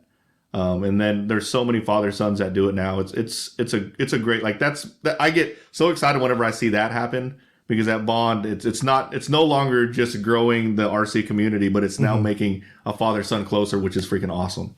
Yeah, man. And you and your family do this as well too. You include your family in your vlogs too, which I think is really cool. Yep. I kind of do that too. Like my wife, my children are very active in my life, so people that listen to me know who my family is. How does your family feel about all of this attention that they get now? So they like it. So what's crazy is I got to be careful though, because I think I'm flooding my kids too much with RC. Like one of them is like, number one air, the racetrack, it's at a skate park. Now they're kind of at the point where they rather be skating, but what I do is I don't force them. I don't say, hey, you should race. And they're every once in a while be like, oh, I'd rather race and do that. Like, I know that I grew up, my dad used to essentially make me go hunting and fishing every weekend. Okay. You will not see me go hunting and fishing on my own. Right? Like I just got burnt out, and I got to be really careful with burning my kids out on RC. They have fun, and I like bringing along. My wife is now getting into it. My wife really likes the social aspect And now with we have some followers, like she's always talking and hanging out with people and just building those relationships. There are some really genuine people in RC. It's incredible. Like you meet them and it's like you've known them for your whole life and they're your best friends. And that's awesome. And that's hard to find.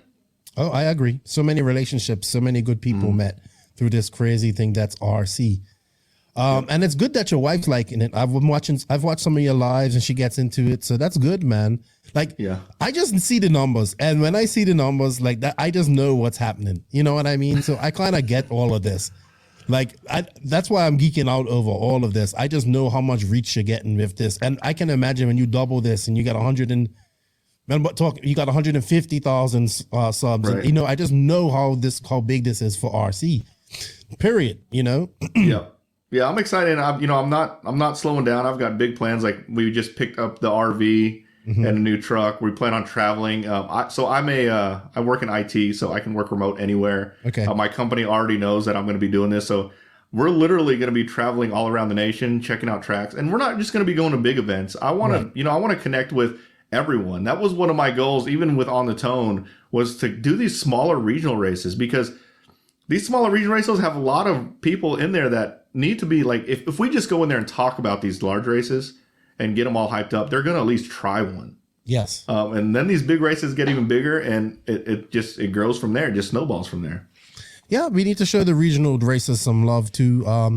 I like to doing that on our tours across America. We stopped at smaller races and stuff like that. Stopped at Indy quite a I remember that. That was awesome. Yeah. You and JQ have that love-hate relationship. 1 minute you guys love each other, the next minute you hate each other. Jesus. But I think you both, like I was telling you, I said, man, you got to get on his video, because JQ's now saying what you're saying about getting the bashers in. And I was like, man, you're saying exactly what Mark Santamaria has been saying all this time. And but I think we have a mutual respect for each other. Yes. At least I have respect for him. He's doing great things. There's no arguing. He probably could be arguably the most knowledgeable person from a race car platform in the game. I mean, again, he's killing it. There are we've butted heads a little bit in the past. Yes. He's butted heads a lot of it with some of my friends. Oh yeah, for sure. So, but I'm not one of those guys who judges anybody based on an episode that they've had with someone else. So I have a mutual relationship with JQ. Like I respect him. You should. He asked me to be on his video a couple of times, and honestly, I knew that I felt bad because at that time I was just recovering from COVID. I had it. Okay. All right. I was just recovering. I was trying to catch up, and during that time, I went a week and a half with no videos, and it's stressful. It's like, man, I got to catch up. So I just didn't have the time. But yeah, I think. I mean, like I said, I have respect for JQ. I hope he has the same. I hope he has the same for me. I think once he listens to this, he'll see it from what I'm in. He'll see that we're all aiming for the same goal here. You know what I mean? We want to all get new people into RC racing, because our race, I think, I kind of see people say, oh, well, we had so many entries here and so many entries here. I said, I don't really count entries. I count bodies. And yep. I think we need to stop fooling ourselves with entries and see that RC can look, man. Here in the Dominican Republic where I live, RC's dead. Like, we don't race anymore. And that's really? Yeah, it's done, finished. No more off-road. 3 track. We went from having 3 tracks and at least 30 people at a race, which don't sound like a lot, but if we're talking about a small, you know, not big here, but it's dead, completely gone. So RC can die for people, and that would be racing, and that would be sad to see. Absolutely. All right. So you love all forms of RC. I'm similar. I love anything RC. If it's radio controlled, I love it. What is your favorite so far? I think, oh man, I can't. I'll say this. The one I can't do without, man, that's a tough one, dude. I can't do without racing. Like, racing's just in my blood, and those are my, it's truly like a family. And I'm not going to turn back on family. I will always be a racer, but I can honestly say that there are some weekends that I'm like, man, I don't want to race. I'd rather just wrench on this Revo. You know what I'm saying? I really like them all. I can say that it's really just between, I like doing just hobby shop, just hobby builds, rebuilding cars. just driving with the kids. To me, that's the most fun to me. That the best thing ever is when both my kids are out there and we're all, laughing and we can't stop laughing. We're ripping back and forth. That's the best to me. But I can't do without racing. That's a tough question, dude. Yeah, it is. All right. Well, here's another question similar. One genre of RC that you have not tried yet that you would like to. Drag racing, man. Oh, good. That leads right into our next It's gonna topic. happen too. It's gonna happen for sure. It's already in the works. Did you watch any of King of the Streets coverage from Vegas this past weekend? All I had to know was that it was an $18,000 grand prize. That's all I needed. Dude, it was the crowd. This is kind of like imagine like a trailer or crawler crowd. So everybody they have many vendors out there because this is such a big. Like it's so many individual companies making the robot. Every little company is making things for the drag racing. So they had such a great ambience, just like a factory row with just people trying, with all the products for sale. They had a podcaster the whole day. Dude, it's a different world. I did a vlog at an RC big RC drag race, and I was like, all these people are in this area in RC, and none of them race. I know. I'm like, what is this? This is exactly. I'm like, this is really I didn't. Obviously, in my area, it sounds bad, but I get around like everyone in this area usually will know who I am from an RC perspective. I went to this RC drag race in my area, and maybe one or two people recognized me, and I was like, dude, I don't even know any of these people. Like these people are actually out there, and they're competitive. I think we just got to give them a little taste of our off-road racing, and they're in. Well, we're getting a lot of the off-road guys going over there too because it's money involved, and right. Maybe it rubs off on them, but man, I just thought it was such a great event. The atmosphere, everybody was having fun. It was one guy red lighted he just bumped his, when he set his car down, he just bumped the throttle by mistake, and they're like, yeah, that's it. All that money, I was like, but that's rules. That's how rules are rules, and that they had them, and it applied to everybody. So that guy didn't even get to make a run. He flew there or whatever, and I felt bad for him, but. They do it based off. At least they have rules, unlike off-road sometimes. But I thought it was so awesome, man. I watched it. Yes, there was some. I think we need to figure out maybe how to make people go straight faster or something, because some guys are just doing donuts and stuff like that. Because it's very. We look at it from a racer type of mode, but we also have to understand this is also a lot of bashers and people that are into this and love it because of the scale look and the tinkering part of it. Yep. And maybe they're not the best drivers out there either. So, and this stuff isn't that easy apparently to go straight. It isn't apparently.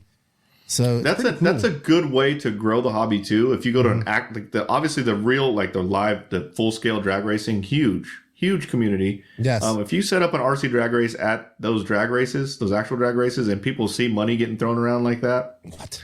It only takes time to get in it. I mean, that's some serious, 18 grand to first prize. That's nuts, dude. I know he had to go through, I think 9 races to get to it. And the guy who came second apparently had pretty much a stock, one of these associated DR10 kits. Yeah.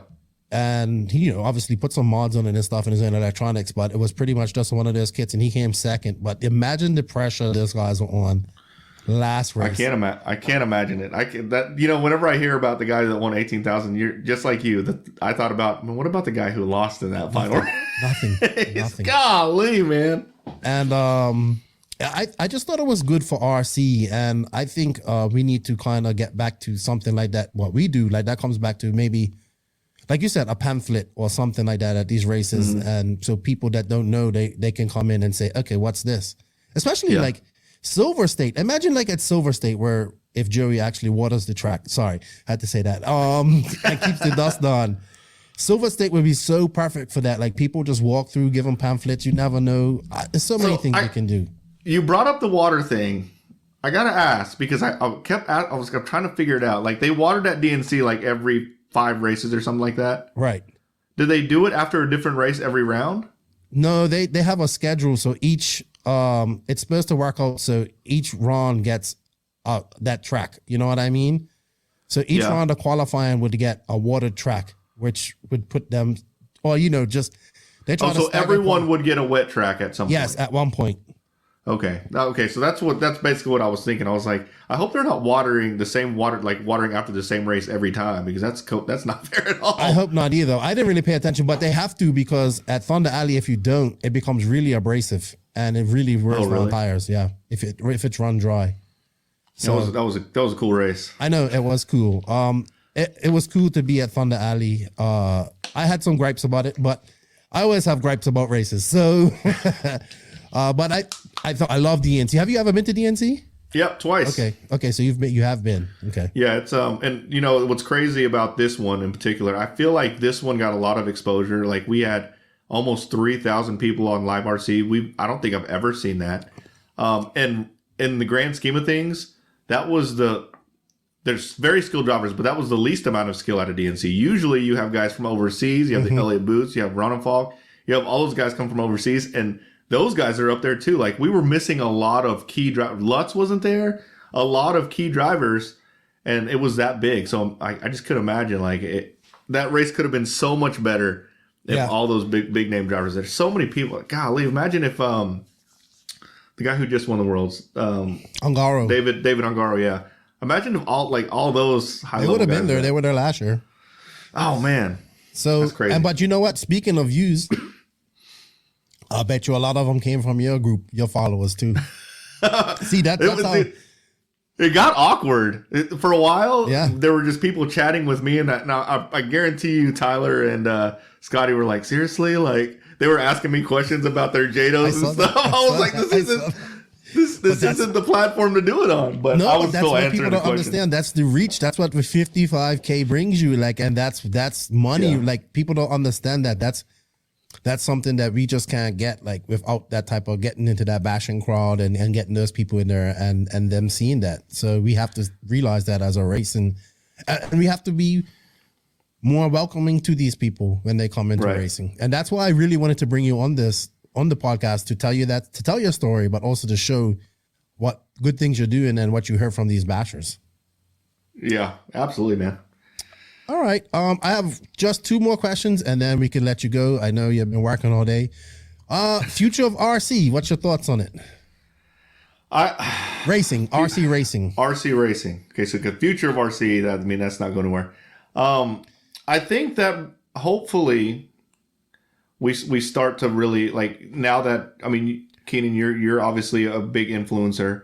I think I'm making a little bit of impact in the racing world. Like, I hope that we can get this message out to everyone that, again, the remember where the value is, and what the hobby needs. The hobby will die without these sportsman guys. And I'm talking about racing. These guys are the ones that support the hobby. I think it's so backwards to me. Like, they're great drivers and they have so much skill, but, like, when it comes to, like, the value for manufacturers, the value are these sportsman drivers. And I think the manufacturers know this. I hope that eventually they're gonna, really kind of start forcing their big name drivers to be more social, and I think it will grow. It will die if we just let it go and let these pro drivers be pro drivers, and then all we have is pro races. And it's actually proof. And I've heard on the West Coast, like, they don't club race very often, and when they go, it's all really fast people. But that's not good. You need these guys that are still trying to just get into it, right? We can't let it get to that. We need to bring more people. We need to do more events to bring more people in, because people are leaving, and it's important that we bring more in that are leaving. I agree. So I think we can. I don't think it's going to die. I think we can make a change, and we can make it grow bigger. And even JQ, the fact that he did those videos to talk about, growing the hobby through bashers. That's great. And it's not for everybody. I don't expect, like, a Ryan Styles Harris to do, like, bashing stuff. It's not for everybody. Right. These guys, a lot of the guys, they just do it for racing, and that's fine. But there are a select few, like myself, we can bring people into this thing, man. And that I feel like that's my niche. I still race, but I now no longer focus on trying to win and go really fast. I really focus on, let's get some new people in. Let's help these people out. I like to introduce myself to people that are watching, like those kind of things. Like, that's my niche, man, and I enjoy doing it. And I think that it adds almost the same amount of value as these pro guys who are, doing these blistering laps that no one else can do. Well, here's the thing, dude. I look at it like this. You're the introduction to this. Then these guys will move on to these like Ryan Styles Harris type videos, and then all this type of stuff. And where JQ is going complete science mode and talking about axle sweep and all this type of stuff, where it just goes completely over my head. Then they get into that type of stuff, but we need to get them there first, and that's where you are the introduction to that. I believe, you know what I mean. Honestly, I truly absolutely believe that. And that's what I want to be. And the thing that we have to remember is if someone comes in or someone brings in their, let's say they bring in their Revo. I keep using Revo because that's my go-to car. They bring in a Revo. Man, as racers, we can't like, oh my God, he's brought a Revo. Like, you know what I'm saying? We embrace it. Like, oh man, that's freaking awesome. That embrace like, it too. Yeah, you can race it. It's going to be a little difficult, and this is why it's going to be a little difficult. But man, I love that truck. Like, make them feel good, because if we sit there and like, oh my God, you're going to get crushed. Don't even put that thing on track. Yeah. They're never going to want to come back to the track.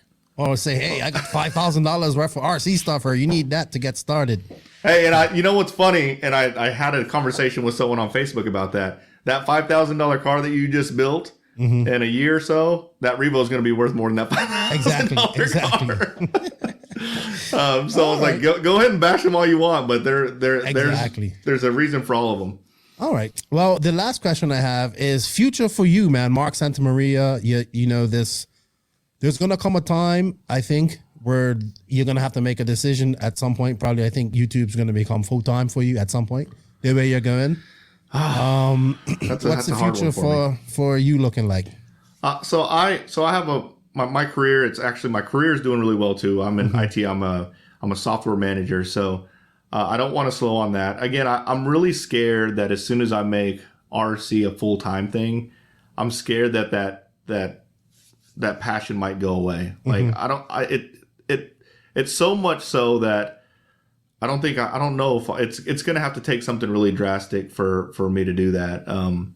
But for me right now, I'm going to continue doing what I do. I've got bigger plans. I want to continue to influence people. I want to continue to try out new stuff. Like I love the hobby. Like I said, I would be doing all this even if I didn't have a camera. But in regards to the full-time thing, man, I don't know, man. I know. It's a scary thought, right? Because in RC, and I'm sure JQ has felt this way also. It takes one thing that can that hurt you. Right? Like it takes one person to do something really bad or one bad altercation, and your entire brand is ruined. And it's just like that in YouTube. Like I took a risk by doing that video talking about the drama. I lost some subscribers for that. I gained a few, but I lost some. And it's one of those things where you take risks, and you might take one that might take a hit. And when it's your livelihood, that's why these guys on YouTube were to me battling so much, because it is their livelihood. Yes. And they're attacking each other. And I want to be immune to that. I want to be able to say if someone attacks me or something, because when you open yourself up, like I'll get attacked all the time. And it's crazy. Like I get attacked all the time about, oh man, he didn't even make the pro. He's not even pro. He's not that fast. Those kind of things. Or like I open myself to get attacked, and sometimes you need to step away, and I want that option. And if it's full time, it's not an option. Understandable. That's understandable. So, I truly understand that, especially when you do it full time, you start losing your passion. I mean, look at me. I don't even race anymore. So, and I loved it. But I will get back racing. Cool. Yeah, for real, man. But there's some, like I said, there are some of the big name drivers. Like I remember, because I've been doing it for a while. I remember when they first got in, how enthusiastic and happy, and how much they like to socialize, and they were just happy to be at the races. Now they're nothing like that. I'm not going to name any names, but there are a few of them that are like that. It's just like nothing. They're there to win. That's it. Unfortunately, it's crazy. So much pressure to win, contingency, all that type of stuff. But you know what? Other forms of racing, they have to be under pressure, and they have to be friendly and helpful to fans and stuff too. So we can do the same thing in RC. Absolutely, yeah, cool. For sure. All right, so before we go, let's give your channel a shout out for maybe some people, maybe the people that listen to me ramble on, they don't know your channel, but I'm sure they do. But you can check you out at Mark Santamaria on YouTube, Facebook, and Instagram. Yep. Yep, exactly. If you just Google, if you Google, because Google owns YouTube, if you Google Mark Santa Maria, my last name is 2 different words, my YouTube channel will pop up. Yeah, just Mark STA Maria. And yeah, he'll pop up. You'll see what he's doing. Go check out some of his SIC walkabouts and stuff. And man, he has a great following, and this is really important to going forward. I hope you guys listen to his message. And man, I hope we see each other at a race here soon too. Maybe Southern Nats. That would be a nice race to get back. Yeah, I'm going to be at hopefully I see you at Southern Nats, but I'll be at the Lone Star Nitro Challenge this weekend. Okay. That's where I think Tyler Jones and I think Jared Wiggins is going to be there from the Tekno team. So sweet. I'm going to be doing a lot of racing. And you, man, good job on what you've been doing with the No Name podcast. Again, I was in that podcast world. I know how hard it is. Yes. It's tough, man. People don't realize how hard it is. Like all this, like I appreciate everything you've done with the the screen, all the production you've done. You've come such a long way. As soon as I got on, I said, "Dang, your camera is legit. You're killing it, man." And that's part of the reason why you see so many podcasts kind of fall off. Is it's a lot of work, and it's one of those things with On the Tone. Like I love On the Tone. I think it's fun, but the amount, my deep inside, I know my niche is YouTube and getting new people in. It's not so much like you have this niche where you can, bring the racers together, which is great. And man, you're the entryway, you're the gateway, man, the gateway drug. The gateway drug. Yeah, I know it sounds bad. Yeah, and I don't mind being it. That's what I want to be. I mean, that's what my niche is. And we need more. Yes. There's plenty of room. By no means am I trying to claim this domain. Like let's bring on more. Let's bring more people in. Sweet. Also, hey, do you want to say thank you to anybody before we sign off here? Dang, you gonna do me like that? Yeah, man. Just say thank you to everybody. I want to thank you, bud. Thanks. I want to thank my wife also, man. She supports me a lot. She does a lot of my social media stuff. Obviously, all my sponsors, Tekno, Proline, ProTech, PT Racing Oils, Self Designs. You know how this works. I'm trying to think of them off the top of my head. I forget them all the time, man. I don't know how like Mayfield and them remember. They have like a big long list. I bet you they practice. Yeah, probably.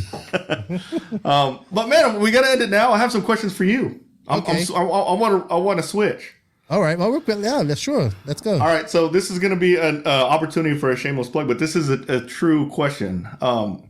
Elaborate on Mayako, a new car platform. I realize they're trying to change up how cars are like sold with the support and things like that.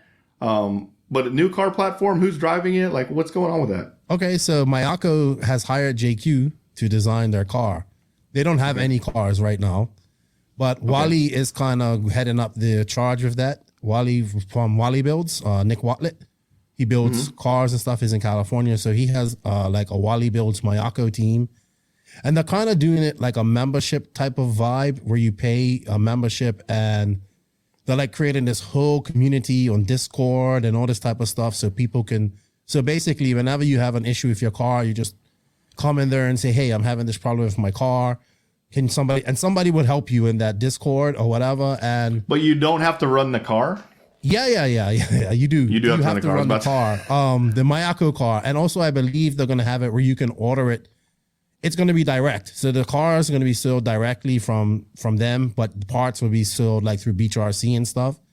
And you can probably order your car how you want it too, I think, with different parts and setup and all that type of stuff. So basically, the JQ brand as a car, the JQ brand as the JQ as a brand as a car cease, but we're still going to be JQ Racing Mayako, and like Mayako will have its own team as well. So think of it as like Yamaha for motocross with satellite teams, and I'm hoping that we like and JQ Racing will be media and stuff like that too, but more like I want to try and get more young guys racing and trying to. I would like to see some way. One of my goals in RC has always been to see a pathway to becoming a professional racer. There really isn't one in RC in 8 scale anyway, and maybe this is a way to do it eventually. Maybe we focus on the youth. almost had it with the RCGP. I'm not gonna lie, dude. Yes. I thought that concept was It's not over, amazing. though. It's not over. Hopefully we have the race in Portugal in June, if COVID allows, and they're still dedicated to finish off the series and even doing the 2 USA rounds there later on this year. So we shall see.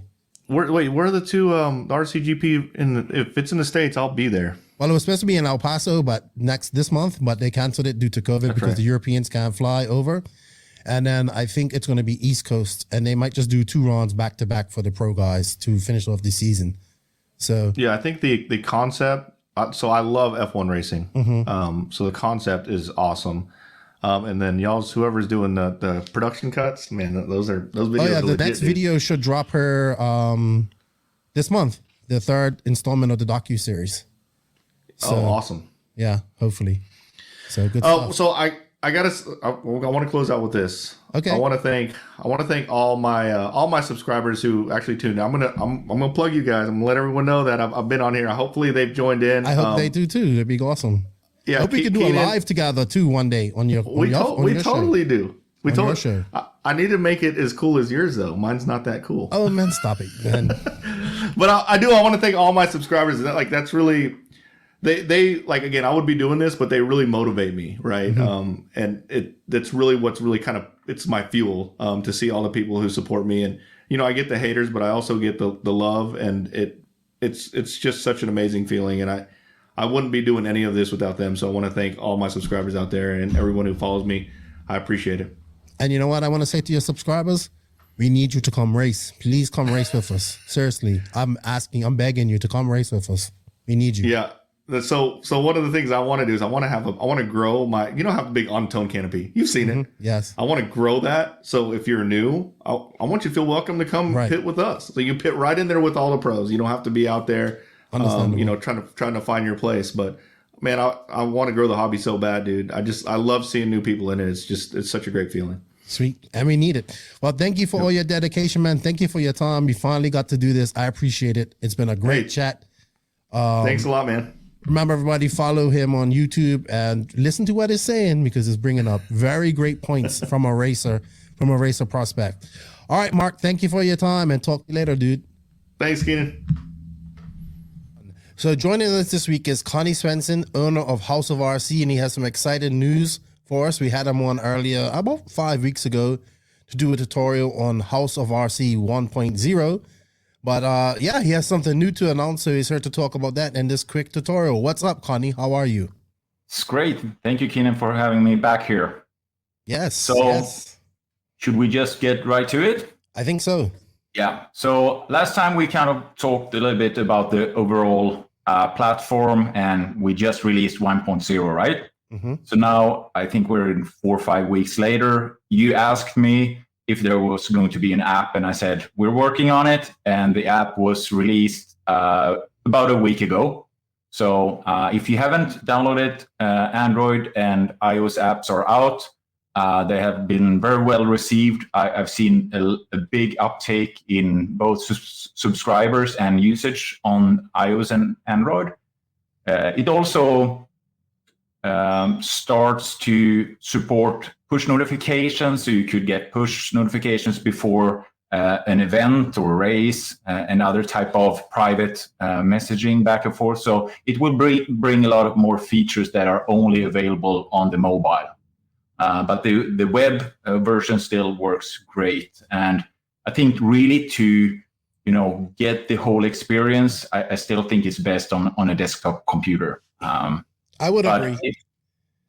I would agree. But it's always great to have an app, just an icon on your home screen, click it and you're there. Because I also really want to let everybody know, if you haven't seen that still, we have that great feed, news feed, where we have the Circus RC, Live RC, Red RC, and RC Car Action approached us a couple of weeks after the 1.0 release and wanted to be there. I said, sure.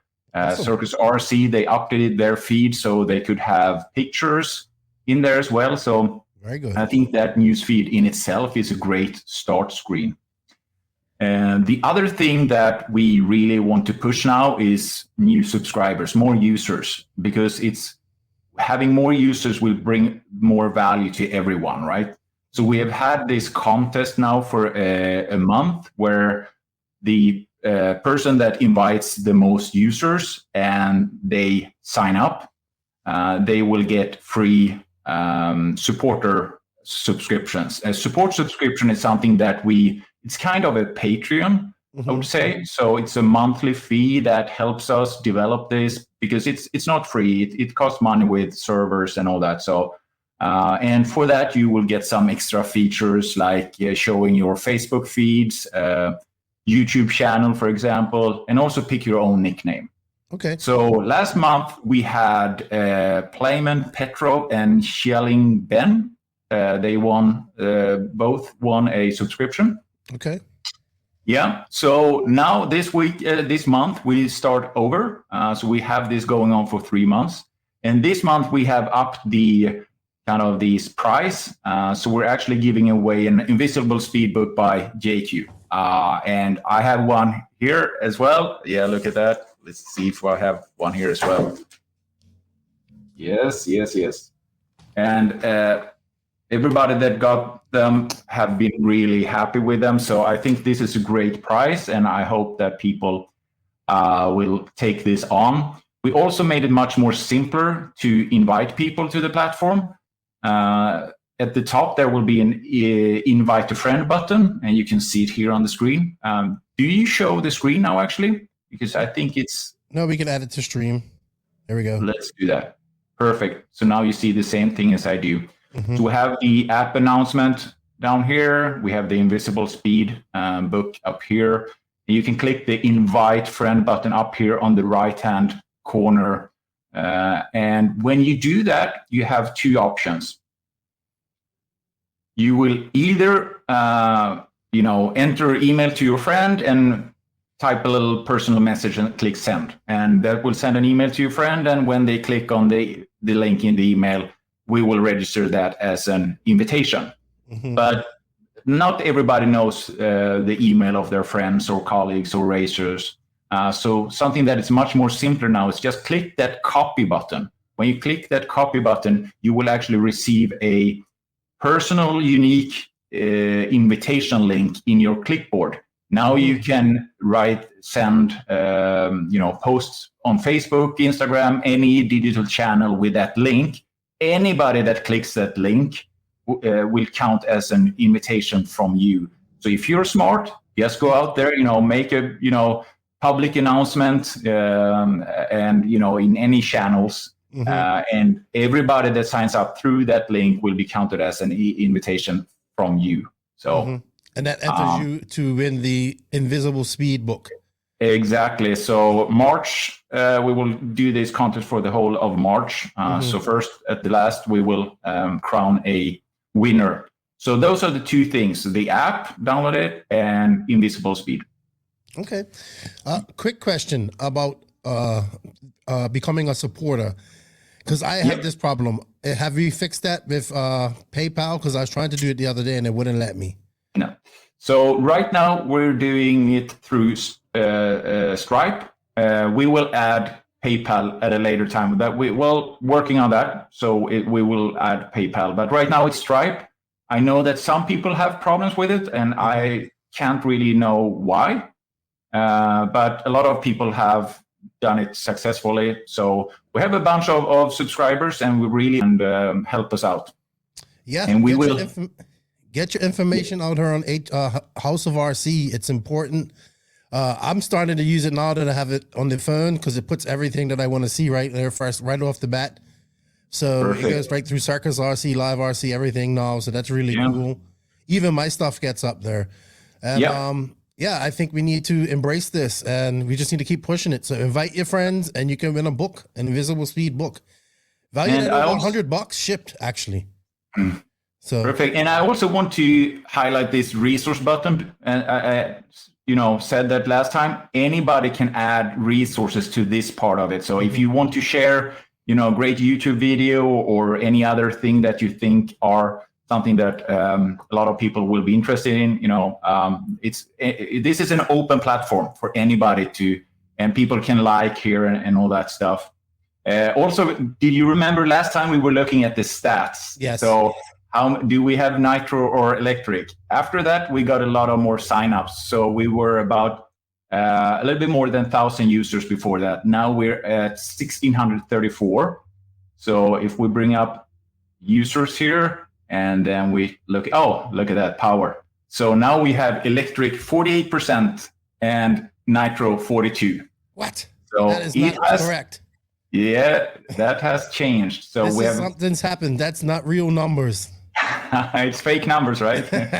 So something happened. So much more electric guys have signed up. That's good to see, though. We know electric is super big and growing. But yeah. And also, we're far off. We've seen a lot of more events that have signed up. So just lately, TNR Fuels A-Mains at SCRC here coming up in March. Also, we have the top 25 with all the users there, the top drivers. We have the stats from DNC in here as well, so you can look that up. But I wanted to focus the rest of this show on your personal profile, because this is the first thing you should do when you sign up. You should build your profile. And that is really your window or people's view of you as a RC Connect. And I want to bring up one guy here that signed up today. And his name is Alexander Hagberg. And I don't know if all of you know who Alexander is. He's a 2-time world champion and 8-time European champion. And his specialties are in on-road 1/10 and 1/12. So, and he rides for X-Ray. So this is him. I know he has a big following. So this was cool. I just saw him actually sign up today. I didn't know about it. So I thought this is a perfect example of how to build a profile. And he did this all without me giving him any directions. And he said, I did this in 10 minutes and it was dead easy. Mm-hmm. So first of all, he added, both his age and that he's male. So he's 31 years old. I didn't know that. So now we know. He's a professional. And we'll get back to that actually. He's working for X-Ray and Hoodie. He added 2 cars to his RC collection, the T4 21st edition and X12. And the thing here is that the X12 was not in the product directory, so he added that himself. And so he got that right away. And that's the beauty of an open platform. If there is a product that is not in there, you can add it yourself. Anybody can do that. And when you click on a car, you will see his paints. So this is a car of his personal, a picture of his personal car, right? And here we have the 1/10. I think 1/10 touring car looked pretty rad. Yes, it does. Nice. I would love to do that. So he's done that. So that's kind of, you need to add your, RC stuff here. And it's not just cars. You can have your helicopters, drones, your radio equipment, motor, engines, everything. I've seen people add like 30 things here. So really, yes. A lot of stuff. In one day, like he signed up today and did in this one day. He did this in 10 minutes, actually. I was like, wow, okay, that is quick. Yeah, good stuff. So here's all his interests. He's good at creating content, organizing and administrating. And that is pretty funny because Alexander is really professional and structured. So that wasn't surprising to me at all that he added that as a skill. Then he added some resources to his profile, like some ESC settings explained, the HORC arena here. He also added the YouTube feed out here on the right-hand side. So it's actually picking all the 5 latest YouTube videos from his channels. And also right now, for some reason, his Facebook posts are not showing up. Did that, just a couple of seconds before we did this. Okay, that's interesting. But the YouTube and Facebook posts are only for subscribers. I actually added them to Alexander's profile because he's such a nice guy. So I wanted to do that. Right. I get it. And then something that I really try to ask a lot of drivers after DNC, everybody's sharing their setup sheets on Facebook. And what happens? In a week, they're gone. They're in Facebook black hole. It's impossible to find them. So really, here's a great, the profile is a way where you can bring in all your content, RC content in one place. So you can still, post your YouTube videos, you do your Facebook posts, but then bring it all in one place for your fans or your friends to check out. So here we can now find the setups. Here are some basic carpet, asphalt setups he has. If I click on this, it actually opens up it opens in another window, so you can't see it, but it opens the PDF for his setup sheet. And if you have done this for a event, for example, you can map it to an event or a specific track, which means that if you're going to a track, you can, look it up in House of RC and you can see everybody's setup sheets at that track. Even if it's not the car you have, you can still get some hints at, what tires work and how you set up your shocks and all that. And then lastly, we get down here in the right-hand side on the network. So he's adding the different organizations that he works for. So now we know that he works for X-Ray, Hobbywing, and Hoodie. So he's actually working for them as companies, and they're his sponsors as well. He's a member of SBF, which is the Swedish Radio Control Federation for radio control cars, and EFRA. And then he is friends with David Ronnefolk, and then there's a guy called Keenan White here. Who's that? That would be me. That would be you. So very cool. And he did this and it's so quickly. If people just come and put 10 minutes of thought into it, you can do something like this. Yeah, and because we don't want to kind of put everything on the profile page, because it could get, if you would show 30 products in the RC collection, we only show the top 5. So if you look here at network, it says 14 here, meaning he has 14 connections in his networks, relationships. Okay. So you can click on network and now you will get all of them actually. And this is another thing. He also added Monaco RC, and that's a partnership. And he's actually involved in a lot of different companies. So that's cool to see. So he's really, using all the features in here. It's just too bad the Facebook post didn't show up, but that's fine. But I think, you don't, everybody doesn't have their own YouTube channel. And for the Facebook thing to work, you have to have a Facebook page or a business page. So you can't have a personal page showing up there. So most, I know, racers that have kind of a separate account for their race profile. That is perfect to add here. Awesome. Good stuff. So, yeah, I think that is really what I wanted to talk about today, the contest. So, invite your friends and have a chance to win the Invisible Speedbook. Download the app if you have Android or iOS, both works great. And then, set up your profile, add all your products and everything. And we're really have a really exciting roadmap of new features that we will roll out in we roll out new features on a weekly basis. Awesome. So there's a lot of nice things coming along. And become a supporter. It's like $5 a month. It's not. I'm waiting for you to fix it, Conny, so I can pay you. So yes, I know. I'll let you know as soon as PayPal is up. So I would suggest still try it out with Stripe. It also works with Google Pay or Apple Pay as well. And any credit card should work. Sometimes it doesn't. And also, we will add a lot more really nice premium features in the future. So you will really get something for those $5. Right now, you get some extra features, but it's really to support this initiative and that you want this to exist in the world and be continuously developed. Sweet. Awesome, Conny. I know there's a lot of work going into this. It's good to see people signing up. Please, people, if you haven't signed up, the link is in the written description of this podcast.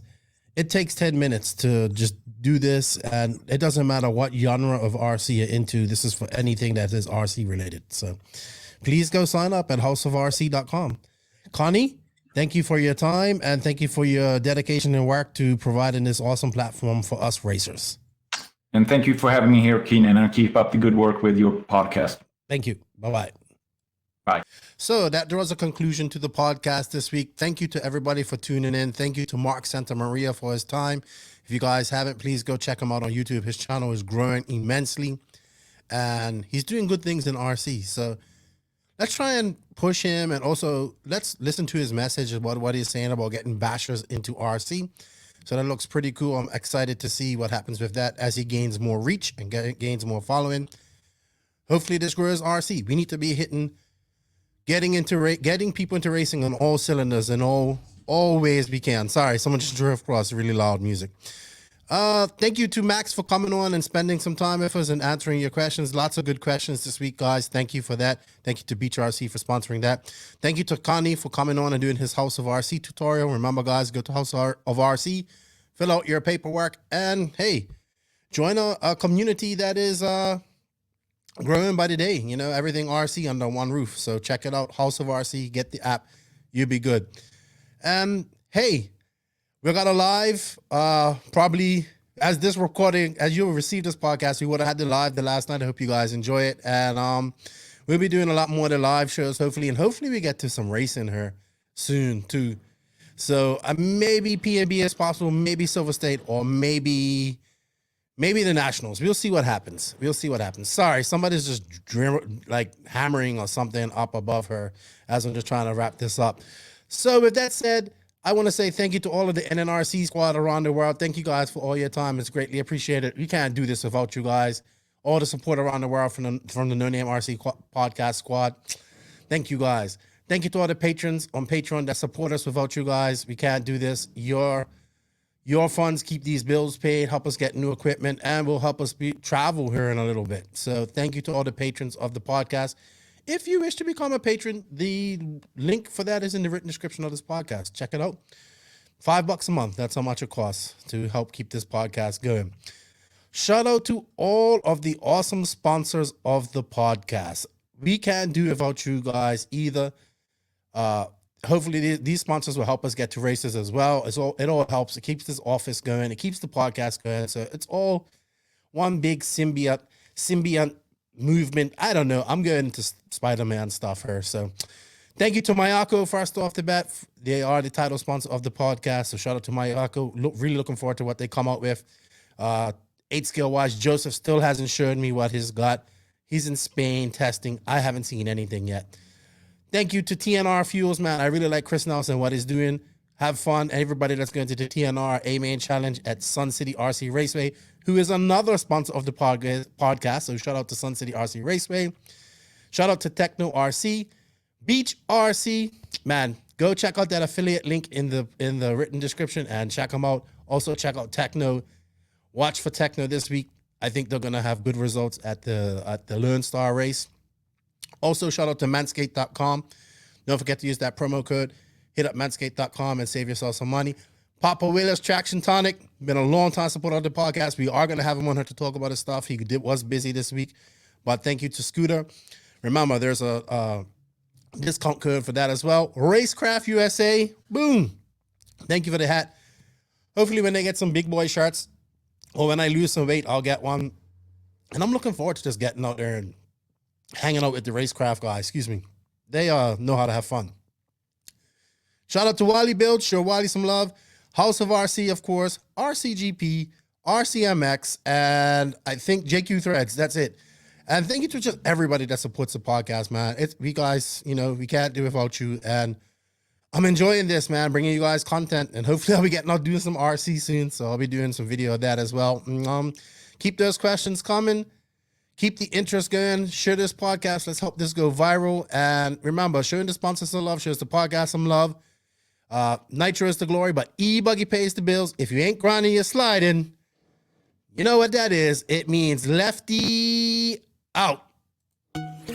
Thank you for listening to the No Name RC podcast. We greatly appreciate all the support and love from you, the listeners. Without all of you, none of this is possible. Special thanks to our patrons on Patreon. If you wish to support the podcast further, you can at patreon.com/NNRC podcast. As a patron, you will receive early releases, special content, and patron-only giveaways. Also, please follow us on Facebook, Instagram, and our website, www.nnrcpodcast.com. Remember, Nitro is the glory, but e-buggy pays the bills. If you aren't having fun, it doesn't make sense. And if you ain't grinding, you're sliding. Lefty out. Nitro is the glory. Nitro is the glory. Nitro is the glory.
That wasn't so bad.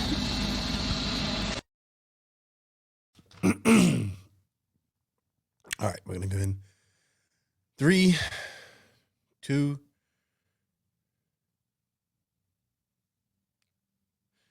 3, 2, 1. So that draws a conclusion to the podcast this week. Thank you to everybody for tuning in. Thank you to Mark Santamaria for his time. If you guys haven't, please go check him out on YouTube. His channel is growing immensely, and he's doing good things in RC. So let's try and push him, and also let's listen to his message about what he's saying about getting bashers into RC. So that looks pretty cool. I'm excited to see what happens with that as he gains more reach and gains more following. Hopefully this grows RC. We need to be getting people into racing on all cylinders and all ways we can. Sorry, someone just drove across really loud music.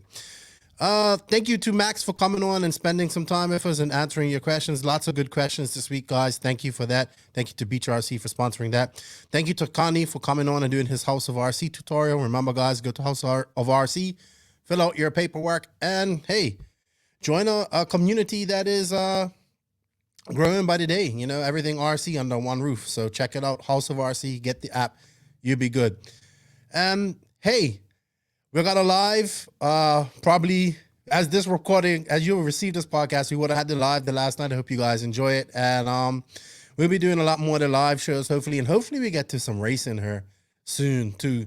So maybe PNB is possible, maybe Silver State, or maybe the Nationals. We'll see what happens. Sorry, somebody's just like hammering or something up above her as I'm just trying to wrap this up. So with that said, I want to say thank you to all of the NNRC squad around the world. Thank you guys for all your time. It's greatly appreciated. We can't do this without you guys. All the support around the world from the No Name RC podcast squad. Thank you guys. Thank you to all the patrons on Patreon that support us. Without you guys, we can't do this. Your funds keep these bills paid, help us get new equipment, and will help us travel here in a little bit. So thank you to all the patrons of the podcast. If you wish to become a patron, the link for that is in the written description of this podcast. Check it out. $5 a month. That's how much it costs to help keep this podcast going. Shout out to all of the awesome sponsors of the podcast. We can't do it without you guys either. Hopefully these sponsors will help us get to races as well. It all helps. It keeps this office going. It keeps the podcast going. So it's all one big symbiote movement. I don't know. I'm going into Spider-Man stuff here. So thank you to Mayako first off the bat. They are the title sponsor of the podcast. So shout out to Mayako. Really looking forward to what they come out with. 8 skill wise, Joseph still hasn't shown me what he's got. He's in Spain testing. I haven't seen anything yet. Thank you to TNR Fuels, man. I really like Chris Nelson, what he's doing. Have fun. Everybody that's going to the TNR A-Main Challenge at Sun City RC Raceway, who is another sponsor of the podcast. So shout out to Sun City RC Raceway. Shout out to Tekno RC. Beach RC. Man, go check out that affiliate link in the written description and check them out. Also check out Tekno. Watch for Tekno this week. I think they're going to have good results at the Lone Star race. Also, shout out to Manscaped.com. Don't forget to use that promo code. Hit up Manscaped.com and save yourself some money. Papa Wheeler's Traction Tonic. Been a long time supporter of the podcast. We are going to have him on here to talk about his stuff. He was busy this week. But thank you to Scooter. Remember, there's a discount code for that as well. Racecraft USA. Boom. Thank you for the hat. Hopefully when they get some big boy shirts, or when I lose some weight, I'll get one. And I'm looking forward to just getting out there and hanging out with the Racecraft guys. Excuse me. They know how to have fun. Shout out to Wally Build. Show Wally some love. House of RC, of course. RCGP, RCMX, and I think JQ Threads. That's it. And thank you to just everybody that supports the podcast, man. We guys, we can't do it without you. And I'm enjoying this, man, bringing you guys content, and hopefully I'll be getting out doing some RC soon, so I'll be doing some video of that as well. Keep those questions coming. Keep the interest going. Share this podcast. Let's help this go viral. And remember, showing the sponsors some love, shows the podcast some love. Nitro is the glory, but E-Buggy pays the bills. If you ain't grinding, you're sliding. You know what that is. It means Lefty out.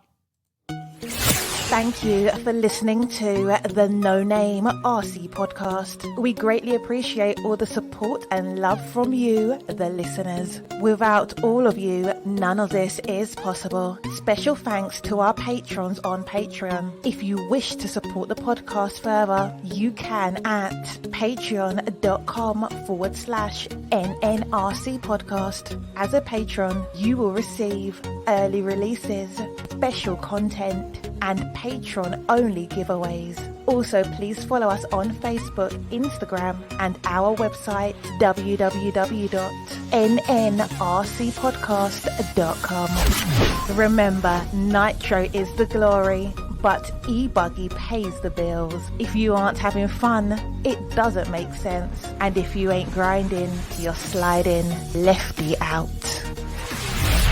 Nitro is the glory. Nitro is the glory. Nitro is the glory.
so bad.